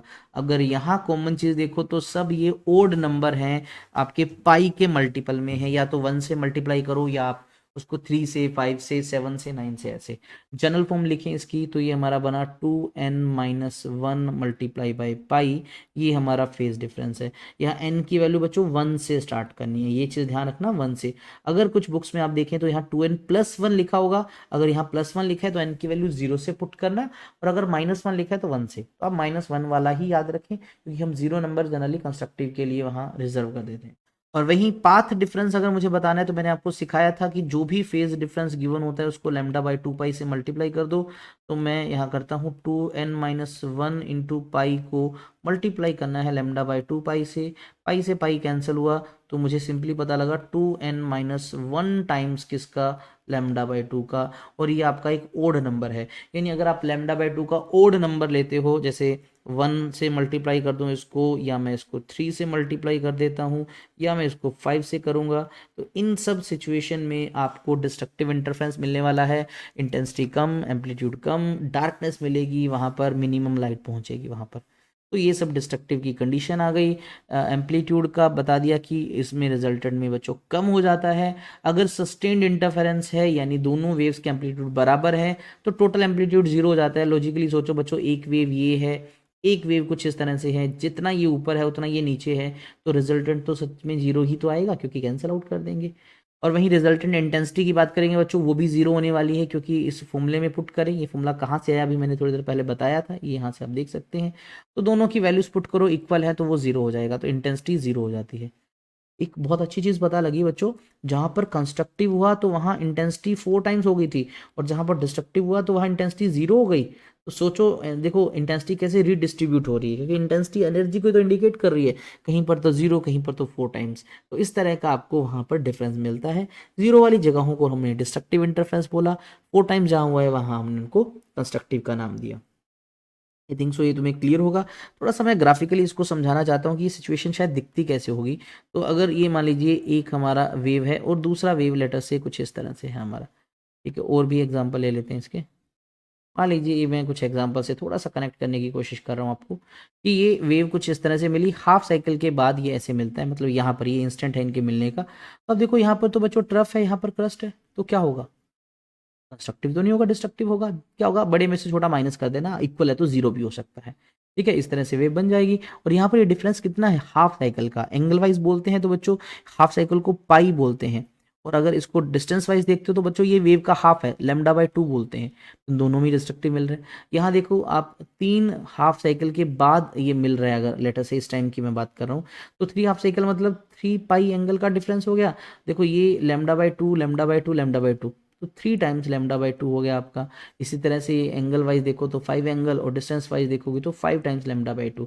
तो ये सब सिचुएशन आपकी डिस्ट्रक्टिव की ही सिचुएशंस हैं, क्योंकि डिस्ट्रक्टिव में क्रस्ट का ट्रफ के साथ मिलना होता है। शायद एक ऐसा डिस्टेंस होता है, या एक ऐसा एंगल का गैप होता है कि क्रस्ट ट्रफ से मिलती है, तभी तो इंटेंसिटी और ये चीज़ें सब डिक्रीज हो जाती हैं वहाँ पर। तो ये उनके बीच का बेसिक डिफरेंस है, टेबल वाइज देख सकते हो। हालांकि मैंने आपको डिटेल में बता दिया बच्चों, ये बहुत अच्छे से आपको याद होनी चाहिए, कंडीशंस बहुत ज़्यादा यूजफुल है। देखिए इस चैप्टर में इसके बाद डेरिवेशंस नहीं है, मैं आपको बता दूं, यही डेरिवेशन का थोड़ा सा जो पार्ट था, बट इनकी यूजेस हैं आगे, क्योंकि ये अगर आपको कंडीशंस पता है तभी आगे वाली सिचुएशन समझ आएंगी। ओके, कंस्ट्रक्टिव डिस्ट्रक्टिव का मैंने बता दिया। ये टाइम की भी कंडीशन दे दी बच्चों। हालांकि हमने अभी फेज और पाथ की बात की, लेकिन हम टाइम भी कनेक्ट कर सकते हैं। अगर मैं आपसे बोलूँ कि दो वेव के बीच का जो टाइम इंटरवल है वो t/2 का अगर इवन मल्टीपल है तो कंस्ट्रक्टिव होगा, अगर वो ओड मल्टीपल है तो डिस्ट्रक्टिव होगा। ये टाइम के टर्म में है। फेज वगैरह हम बात कर चुके हैं, एम्पलीट्यूड भी बात कर चुके हैं। इस केस में इंटेंसिटी का फॉर्मूला भी हम पढ़ चुके हैं, क्या होता है, √I1 प्लस √I2 का होल स्क्वायर। और मिनिमम वाले की कंडीशन का भी हम समझ चुके हैं, √I1 माइनस √I2 का होल स्क्वायर। ठीक है, ये हम डिटेल में पढ़ चुके हैं। ग्राफ वाइज देखिए तो मुझे पता है क्रस्ट क्रस्ट टफ टफ वाला है, रिजल्टेंट में कुछ ज़्यादा मिलता है बच्चों। और इसके अंदर ग्राफ की बात करें तो क्रस्ट टफ माइनस होके कुछ हमें कम मिलता है। जो ब्लैक लाइन डॉटेड देख रहे हो ये आपका रिजल्टेंट का दिखा रखा है। इंटेंसिटी का फॉर्मूला अगर अगर सस्टेन्ड इंटरफेरेंस है तो बच्चों 4 टाइम्स हो जाती है, और यहाँ पर 0 हो जाती है। आपको दिख रहा होगा है ना, एकदम यहाँ पर ब्राइट, यहाँ पर एकदम डार्क अंधेरा दिखेगा। ओके, ये आई थिंक समझ आ गया होगा। अब ये 3-4 स्लाइड्स ऐसी हैं जो कुछ बहुत सारे क्वेश्चंस को सोल्व करने में हेल्प मिलेगी। देखिए हम टर्म्स को मैं थोड़ा सा पहले बता देता हूँ आपको, इनको समझाने से पहले। जनरली हमें दो वेव्स की बात करेगा, अगर हम उनके किसी टाइम पे डिस्प्लेसमेंट को लिखोगे तो हम वाई सिंबल यूज़ करते हैं। वाई सिंबल होता है उनके डिस्प्लेसमेंट के लिए। बहुत कम मिलेगा आपको, जनरली एम्पलीट्यूड या इंटेंसिटी मिलेगी। तो इसके एम्पलीट्यूड को मैं A1 लिखूंगा, इसके एम्पलीट्यूड को मैं A2 लिख दूंगा। क्लियर? और ये है दोनों एम्पलीट्यूड्स। और अगर इंटेंसिटीज निकालनी है तो इनका स्क्वायर करना पड़ेगा तुम्हें। तो इसकी इंटेंसिटी को I1 लिखूंगा, इसकी इंटेंसिटी को I2 से लिखूंगा, इंटेंसिटी। तो जनरली इनके क्वेश्चन में इनकी रेशो से रिलेटेड पूछ लेते हैं। अगर मैं आपसे सिंपली पूछता हूँ दो वेव्स की इंटेंसिटीज का रेशो क्या होगा, तो एम्पलीट्यूड के स्क्वायर के इक्वल होगा, है ना, क्योंकि I1 को K इंटू A1 स्क्वायर लिख दूं, I2 को K इंटू A2 स्क्वायर लिख दूं, तो K से K कैंसिल। यानी एम्पलीट्यूड का रेशो अगर तुम्हें पता है उसका स्क्वायर कर दोगे तो इंटेंसिटी का आपके पास रेशो आ जाएगा। और वहीं अगर आपको इंटेंसिटी का रेशो पता है उसका रूट कर दो, एम्पलीट्यूड का आ जाएगा। Equation number 1, formula number 1। अच्छा, दूसरा, अगर आपसे मैं पूछूं बच्चों, अगर मैं ए मैक्सिमम, मतलब जब दो वेव आपस में ये इंटरफेरेंस कर लेंगी, जब ये जुड़ जाएंगी दो वेव इंटरफेरेंस कर लेगी, तो उस केस में कंस्ट्रक्टिव में मैक्सिमम एम्पलीट्यूड हो जाता है और डिस्ट्रक्टिव में मिनिमम हो जाता है। तो अगर मैं इनका रेशो लूं और उसका जो स्क्वायर करता हूं तो ये मेरे पास आई मैक्सिमम और आई मिनिमम के भी इक्वल आता है। आई मैक्सिमम मतलब intensity in constructive, I minimum मतलब इंटेंसिटी इन डिस्ट्रक्टिव। और फर्दर अगर मुझे इनकी वैल्यूज पुट करनी है तो बच्चों मैं इस फॉर्मूले से भी कर सकता हूँ, क्योंकि मुझे आई मैक्स का ये फॉर्मूला पता है और आई मिनिमम का ये फॉर्मूला पता है। ठीक है बच्चों, ऐसे भी हम लिख सकते हैं। चलिए ठीक है, एवरेज इंटेंसिटी कैसे निकलती है भाई, मैक्सिमम मिनिमम को जोड़ो और 2 से डिवाइड करो, वो एवरेज आ जाता है, और या फिर I1 प्लस I2 के ही इक्वल आता है। फ्रिंज विजिबिलिटी, जो हम अभी फ्रिंजेस नहीं पढ़े हैं लेकिन आगे पढ़ेंगे, आप देखोगे जहाँ पर ये इंटरफेरेंस होता है वहाँ एक्चुअल में आपको पैचेस दिखते हैं। पैचेस इन द सेंस वहाँ पर आपको कुछ इस तरह से फ्रिंजेस मिलती हैं आपको, यहाँ पर छोटी छोटी। कुछ जगह आपको ब्राइट दिखेगा, कुछ जगह डार्क दिखेगा। जैसे यहाँ पर डार्क दिखने का मतलब कि भाई यहाँ से लाइट आ ही नहीं रही, क्योंकि आपको याद होगा इंटेंसिटी वहाँ मिनिमम हो जाती है। और कुछ जगह आपको वाइट मिलेगा, यानी वहां पर आपको एकदम से ब्राइट मिलेगा। रीजन क्यों? क्योंकि वहां से लाइट आपके पास मैक्सिमम आ रही है। इस तरह से ब्राइट डार्क आपको दिखता है स्क्रीन पे, फ्रिंजेस जिसको हम बोलते हैं। क्लियर? और अगर यही एकदम से सस्टेन्ड है, दोनों वेव सेम एम्पलीट्यूड के, तो ये एकदम से पूरा ब्राइट डार्क कैसे दिखेंगे? और अगर सस्टेन्ड नहीं है तो आपको ब्राइट डार्क दिख सकता है लेकिन इतना अच्छी क्वालिटी के नहीं दिखेंगे। Intensity is proportional to width of slit. हम जब आगे पढ़ते हैं तो आपको पता होगा भाई, सिंगल सोर्स होता है लाइट का, हमें इसको दो बनाने होते हैं। क्या करते हैं हम, एक कार्डबोर्ड के अंदर दो जगह होल करते हैं ना, एक स्लिट बनाते हैं दूसरा स्लिट बनाते हैं, कुछ ऐसा ही तो करते हैं बच्चों। तो ये जो स्लिट का जो विड्थ है, स्लिट कितनी विड्थ की है, ये इंटेंसिटी को भी डिसाइड करता है। यानी अगर मैं बोलूँ I1 I2 का जो रेशो है, ये दोनों विड्थ के रेशो के इक्वल होता है। ये भी याद कर सकते हैं, बहुत अच्छी चीज़ है। ओके ओके, इंटरफेरेंस कंजर्वेशन लोग ओबे करता है जी, हमें पता है सर। एवरेज इंटेंसिटी जो है वो हम पहले कैलकुलेट कर चुके हैं। इंटेंसिटी जो है विड्थ ऑफ स्लिट पे डिपेंड करता है और एम्पलीट्यूड के स्क्वायर पे, ये भी हमें पता है। ठीक है, आई डब्ल्यू के डायरेक्टली प्रोपोर्शनल है लेकिन ए स्क्वायर के। तो इंटेंसिटी का रेशो विड्थ के रेशो के बराबर है स्लिट के, लेकिन एम्पलीट्यूड के स्क्वायर के, ये हो चुका है सर। मैक्सिमम और मिनिमम का रेशियो इनके इक्वल होता है, ये भी हम पढ़ चुके हैं ऑलरेडी पीछे की तरफ। फ्रिंज विजिबिलिटी का फॉर्मूला दे रखा है, ये आपसे नहीं पूछेगा बच्चों, फ्रिंज विजिबिलिटी का कोई क्वेश्चन बोर्ड में नहीं आएगा, ये बोर्ड पॉइंट ऑफ व्यू से नहीं है, तो इसको स्किप कर सकते हैं। Interference of two incoherent wave, नहीं भाई ये सिलेबस पे नहीं है। लेकिन क्या इनका इंटरफेरेंस होता है? बिल्कुल हो सकता है यार। अगर हमारी वेव सेम फेज में नहीं है तो क्या उनका इंटरफेरेंस नहीं होगा? इंटरफेरेंस होगा, लेकिन जो रिजल्टेंट वेव होगी वो एक अलग तरीके से बनेगी, वो इंडिविजुअल का जो जो इंटेंसिटीज है उन दोनों का इंडिविजुअल का सम होगा। तो उस पर काफ़ी जो इक्वेशन जो है वो डिसाइड करेंगी भाई कहाँ पर क्या मिलेगा, कौन सी वेव बनेगी, और हमें पढ़ना नहीं है भाई इनकोहेरेंट को। तो अब आए सस्टेन्ड इंटरफेरेंस। पहले मैं थोड़ा सा लॉजिकली समझाता हूँ इसका मीनिंग क्या है, सस्टेन्ड हम क्यों पढ़ रहे हैं और ये कब होगा, वो तो चलो कंडीशन है, लेकिन होता कैसे मैं आपको बताता हूँ। मान लो तुम्हारे पास ऐसे दो वेव हैं, समझाने के लिए मैंने दो वेव लिया और इसका एम्पलीट्यूड है 5, इसका मान लेते हैं 3। ओके, एक एग्जांपल और लिया, मैंने कहा भाई आपके पास फिर से दो वेव्स हैं, लेकिन इन दोनों का एम्पलीट्यूड है 5 दोनों का सेम है। ओके, मैंने इन दोनों से इंटरफेरेंस करवाया, कंस्ट्रक्टिव भी हुआ डिस्ट्रक्टिव हुआ, ऐसा नहीं कि एक ही होता है, दोनों चीजें होती हैं साथ में, कंस्ट्रक्टिव भी हुआ डिस्ट्रक्टिव भी हुआ। जब कंस्ट्रक्टिव होगा तो 5 + 3 8 हो जाएगा, मतलब जो नई वेव बनेगी आपके पास कुछ ऐसी बनेगी 8, यहाँ पर भी 8 8। और जो डिस्ट्रक्टिव होगा तो क्या बनेगा बच्चों, 5 - 3 2, तो आपको ऐसे मिलेगी 2 2 2 इस तरह से। तो जब आप इसको स्क्रीन पे देखोगे तो आपको जहां कंस्ट्रक्टिव हुआ वहां तो एकदम लाइट ज्यादा दिखेगी, क्योंकि ये 8 दिख रहा है आपको, 8 मीन इंटेंसिटी काफी ज्यादा होगी। और जहां डार्क होना चाहिए वहां एकदम डार्क नहीं होगा, लेकिन थोड़ी थोड़ी लाइट अभी भी है 2 2। लेकिन अगर ये दोनों इंटरफेरेंस करती है तो क्या होगा सोचो। जब कंस्ट्रक्टिव होगा तो 5 + 5 10 10 10 ऐसे चलेगा, लेकिन जब डिस्ट्रक्टिव होगा तो 0 0 0 0। जब आप इनको स्क्रीन पे देखोगे तो जहां पर ये काम हो रहा होगा तो वहां एकदम ब्राइट दिखेगा, क्योंकि लाइट बहुत ज्यादा है, और जहां पर ये होगा तो वहां तो भाई लाइट आएगी नहीं, तो वो एकदम से डार्क दिखेगा। तो स्क्रीन पर अगर आप ऑब्जर्व करते हो तो शायद आपको इन फर्स्ट केस में और सेकंड केस में कंपेयर करो तो सेकंड केस के पैटर्न्स बहुत अच्छे से विजिबल होंगे। रीजन क्योंकि इनका एम्पलीट्यूड ऑलमोस्ट सेम है, ये कैंसल आउट करके एकदम डार्क बनाएंगे, जुड़ के एकदम से ब्राइट बनाएंगे। इसी चीज को सस्टेन्ड इंटरफेरेंस बोलते हैं। तो हम इसी कंडीशन को भी डिस्कस करने वाले हैं। ठीक है, दो सोर्स कोहेरेंट होने चाहिए भाई, ये तो इंटरफेरेंस की कंडीशन है, होनी तो चाहिए। दोनों का जो सेपरेशन है जितना कम होगा उतना बेस्ट है। ओके, डिस्टेंस बिटवीन स्क्रीन और सोर्स ये भी आपका लार्ज होना चाहिए, जितना दूर होगा ये उतना बेस्ट होगा। एंड ये सबसे मेन कंडीशन है मैक्सिमा मिनिमा अच्छी कॉन्टेक्स्ट का तभी होता है जब एम्पलीट्यूड दोनों इंटरफेरेंस वेव का नियरली इक्वल होना चाहिए, A1 ऑलमोस्ट A2 के इक्वल होना चाहिए, या इंटेंसिटीज दोनों की ऑलमोस्ट इक्वल होनी चाहिए। This is the condition for sustained interference. चलिए क्वेश्चंस लगाते हैं बच्चों। ठीक है, से कहा दो कोहेरेंट सोर्स हैं, क्वेश्चन की स्टेटमेंट को बड़ा प्यार से समझना है। कोहेरेंट सोर्स है तो मतलब हमारी सारी कंडीशंस लगाएंगे। इंटेंसिटी का रेशियो यानी I1 रेशियो I2 आपको गिवन है क्वेश्चन में, जो डेटा गिवन है मैं साइड में लिखता भी जाता हूँ। तो I1/I2 is given to you 2/8 यानी 1/4। ओके, इंटरफेरेंस पैटर्न बनाया जी बिल्कुल। What will be the values of maximum and minimum intensity, आपसे आई मैक्सिमम पूछ रहे हैं बच्चों और आई मिनिमम पूछ रहे हैं। तो मैं इसको क्वेश्चन को सोल्व करने के मैं अभी एक दो तरीके बताता हूँ कि कैसे हम इसको सोल्व कर सकते हैं। तो कुछ डायरेक्ट फॉर्मूलेज भी हैं, कुछ सिंपलीफाई भी कर लेते हैं।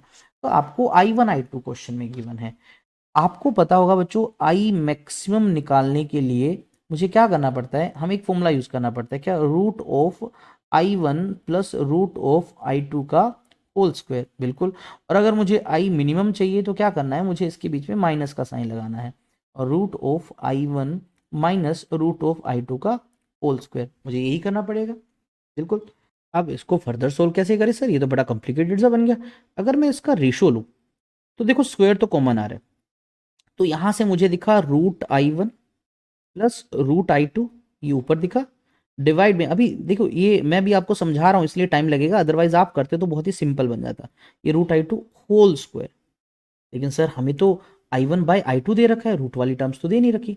चलिए अभी थोड़ा सा और देखें, क्या मैं इस पूरी इक्वेशन को यहाँ पूरे को मैं √I2 से डिवाइड करता हूँ, ऊपर भी और नीचे भी, तो ये बन जाएगा √I1 / √I2। ओके सर, ये √I2/√I2 ये बन गया 1।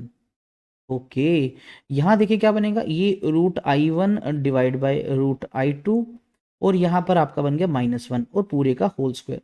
हाँ, अब थोड़ा सा इजी हो गया मुझे सोल्व करना। रीजन, मुझे I1 I2 पता है, तो क्या मैं रूट ऑफ I1 I2 नहीं निकाल सकता? निकाल सकता हूँ। इसका रूट कर दो, क्या आएगा बच्चों? 1/2 आएगा। अब यहाँ पर पुट कर दो 1/2 प्लस 1 डिवाइड बाई 1/2 माइनस 1, और पूरे का मुझे स्क्वायर करना है। अच्छा, ये आया आपका 3/2, और ये है आपका माइनस का 1/2। 2 से 2 कैंसिल, यह है माइनस का 3, और पूरे का करना है मुझे स्क्वायर। तो 3 का स्क्वायर करोगे माइनस का 9 आएगा। तो आपके पास क्या आया? I maximum divide by I minimum, वो आपका 9 आया, या 9/1 बोल सकते हैं, 9:1। तो आपको किसी ऑप्शन में 9:1 दिख रहा है, तो आपका आंसर सही होगा। चलिए अब ऑप्शंस देखें। आप अगर देखो तो बच्चों, पहले में 1 9 दे रखा है, दूसरे में 9 1, मतलब दोनों में रेशो दिख रहा है। बट आपको बोला value of maximum and minimum intensity respectively, मतलब दोनों बतानी है रिस्पेक्टिवली। एक पहले बताओ मैक्सिमम कितनी होगी बच्चों? वो 9 ही तो होगी। अगर मैं पहला ऑप्शन देखूँ तो भाई ये तो कम है फिर ज्यादा है, भाई मैक्सिमम तो ज्यादा होती है, तो ज्यादा ये है पहले फिर कम ये। तो ऑप्शन नंबर जो बी है वो हमारा करेक्ट आंसर है। देखिए थोड़ा सा टाइम लगा इसको सोल्व करने में, लेकिन ये टेक्निक याद रखना, जब भी आपको ऐसे सोल्व करना होता है, रेशो गिवन होती है, तो ये ट्राई कीजिए हमेशा डिवाइड करके थोड़ा सिंपल बना लीजिए उसको। ये देखो, ये आपका बी आंसर है। चलिए एक क्वेश्चन और लगा लेते हैं। आपने कहा दो वेव हैं, ओके, इंटेंसिटीज का रेशो दे रखा है 16:19। मैं लिख देता हूँ I1 I2 16/9, और अगर मुझे जरूरत पड़ेगी किसकी, I1 √2 I2 की, तो मैं उसको लिख सकता हूँ 4/3। ठीक है जी। Find the maximum minimum intensity, अरे बहुत इजी है, अभी अभी तो किया हमने, वैसा ही तो है, बस वैल्यूज अलग है।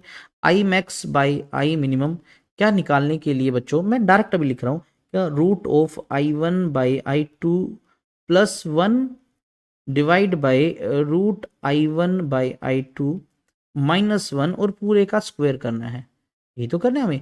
तो 4/3 प्लस 1, 4/3 -1, और पूरे का होल स्क्वायर कर देना हमें। तो ये आपका कितना आएगा? 7/3, और ये आपका आ जाएगा 1/3, 3 से 3 कैंसल, तो आपका क्या आएगा? 7 का स्क्वायर, तो 49:1, ये आपका आंसर आया। इस तरह की क्वेश्चन के चांसेस है एग्जाम में, ये देख लीजिए, बिल्कुल सिंपल आंसर आपको मिल गया। ओके, चलिए नेक्स्ट क्वेश्चन पे बढ़ जाते हैं। आपसे इस बार क्वेश्चन में थोड़ा सा अलग कहा गया, मैक्सिमम टू मिनिमम इंटेंसिटी जो रेशो है, कब when two waves interfere is equals to 16:9। I maximum by I minimum, this is given to you, कितना दे रखा है बच्चों? 16/9। आपको कहा ratio of amplitude of superposing waves, आपको A1 A2 का रेशो पूछा है, ना कि A maximum by A minimum का, ध्यान रखना। ठीक है, आपको A1/A2 पूछा है, ध्यान रखना। तो सोचो, अगर आई मैक्स और आई मिनिमम पता है, तो क्या मैं इससे ए मैक्स और ए मिनिमम निकाल लूँ? यस, कैसे निकलता है भाई? एम्पलीट्यूड क्या है, इसका रूट करना पड़ेगा। तो ये आपका आ जाएगा 4/3। तो मुझे ए मैक्स और ए मिनिमम पता लग गया। अब थोड़ा सा सिंप्लीफाई कर लेते हैं बच्चों। क्या ए मैक्स और ए मिनिमम, मैक्सिमम एम्पलीट्यूड कब होता है बच्चों? जब दोनों जुड़ते हैं, A1 + A2 होता है। और मिनिमम कब होता है? जब A1 - A2 होता है। यही तो बात है आपको। चलिए अब वैल्यूज पुट कर लेते हैं। ये आपको कितना दे रखा है? 4/3 दे रखा है, तो क्रॉस मल्टीप्लाई कर लो। तो 3A1 + 3A2 is equals to 4A1 - 4A2। तो इस 4A2 को मैं इधर ले आता हूँ, ये बना 7A2, और इस 3 को इधर जाऊंगा तो माइनस का 1A1 आया। तो A1/A2 यहाँ देख लीजिए, ये आया 7/1। तो चलिए आंसर आ गया। देखिए देखने में तो काफ़ी मुश्किल लग रहा था, बट एक दो स्टेप में क्वेश्चन हो गया। तो इस तरह की क्वेश्चन बहुत इंपॉर्टेंट है। देख लीजिए 7:1 आपको इस क्वेश्चन का आंसर दे रखा है। ओके, चलिए बढ़ते हैं नेक्स्ट क्वेश्चन पे। एक क्वेश्चन आपको गिवन है, बोला ratio of amplitude of the sources, means आपको क्या गिवन है? इन दोनों का एम्पलीट्यूड A1 A2 का जो रेशो है वो 2/1 गिवन है। आपको I1 I2 का, आई मैक्स आई मिनिमम का, ए मैक्स ए मिनिमम तीनों चाहिए। ये तो बहुत ईजी है। एम्पलीट्यूड का स्क्वायर करते हैं तब इंटेंसिटी आती है। तो I1 I2 सिंपली क्या होगा? A1 A2 का होल स्क्वायर कर दो, तो ये आया आपका 2/1 का होल स्क्वायर। तो ये 4:1 आपका फर्स्ट पार्ट हो गया। सेकंड पार्ट निकालना है तो बच्चों वो भी बहुत इजी है। आपको याद होगा I max by I minimum कैसे निकालना है, वो रूट वाला फॉर्मूला अगर आपको याद होगा, मैंने बताया था, root of I1/I2 plus 1 divide by root of I1/I2 -1, इस पूरे का होल स्क्वायर करके। तो ये कितना आएगा भाई, जल्दी से बताओ। ये वैल्यू रूट निकालना पड़ेगा पहले तो इसका ना। तो रूट ऑफ I1/I2 हमारे पास आएगा 2/1। तो 2/1 +1, 2/1 -1 होल स्क्वायर, तो 3/1 का होल स्क्वायर 9/1। तो 9:1 आया हमारा सेकंड पार्ट का, इसका आया 9:1। इसका हमारा आया 4:1 आया था। लास्ट में ए मैक्स से मिनिमम पूछा है, तो भाई ये तो बहुत इजी है, ए मैक्स बाय ए मिनिमम। कैसे निकलता है ए मैक्स बाय मिनिमम? आपको आई मैक्स पता है? Yes sir. आपको आई मिनिमम पता है? Yes sir. इस पूरे का कर दो रूट, तो 9/1 का रूट करो, तो क्या आएगा 3/1। तो आपका ये आएगा 3:1। तो आई थिंक सो इजी था, क्वेश्चन हो गया। तो ये आप चेक कर सकते हैं बच्चों, आंसर मिल गया। तो फर्स्ट पार्ट हमारा इतना ही। तो हमने इंटरफ्रेंस तक के क्वेश्चन वोश्चन भी कई लगा लिए, थोड़े थोड़े बेसिक बेसिक से। नेक्स्ट वीडियो में हम करेंगे इंटरफ्रेंस पे बेस्ड एक एक्सपेरिमेंट था, Young's double slit experiment. Then फिर डाइफ्रैक्शन का कॉन्सेप्ट है, और ये चैप्टर हमारा खत्म हो जाएगा। बहुत बड़ा चैप्टर नहीं है, 2 वीडियो में खत्म करेंगे। तो मिलते हैं नेक्स्ट वीडियो में, तब तक स्टे सेफ, स्टे हैप्पी। जय हिंद, जय भारत।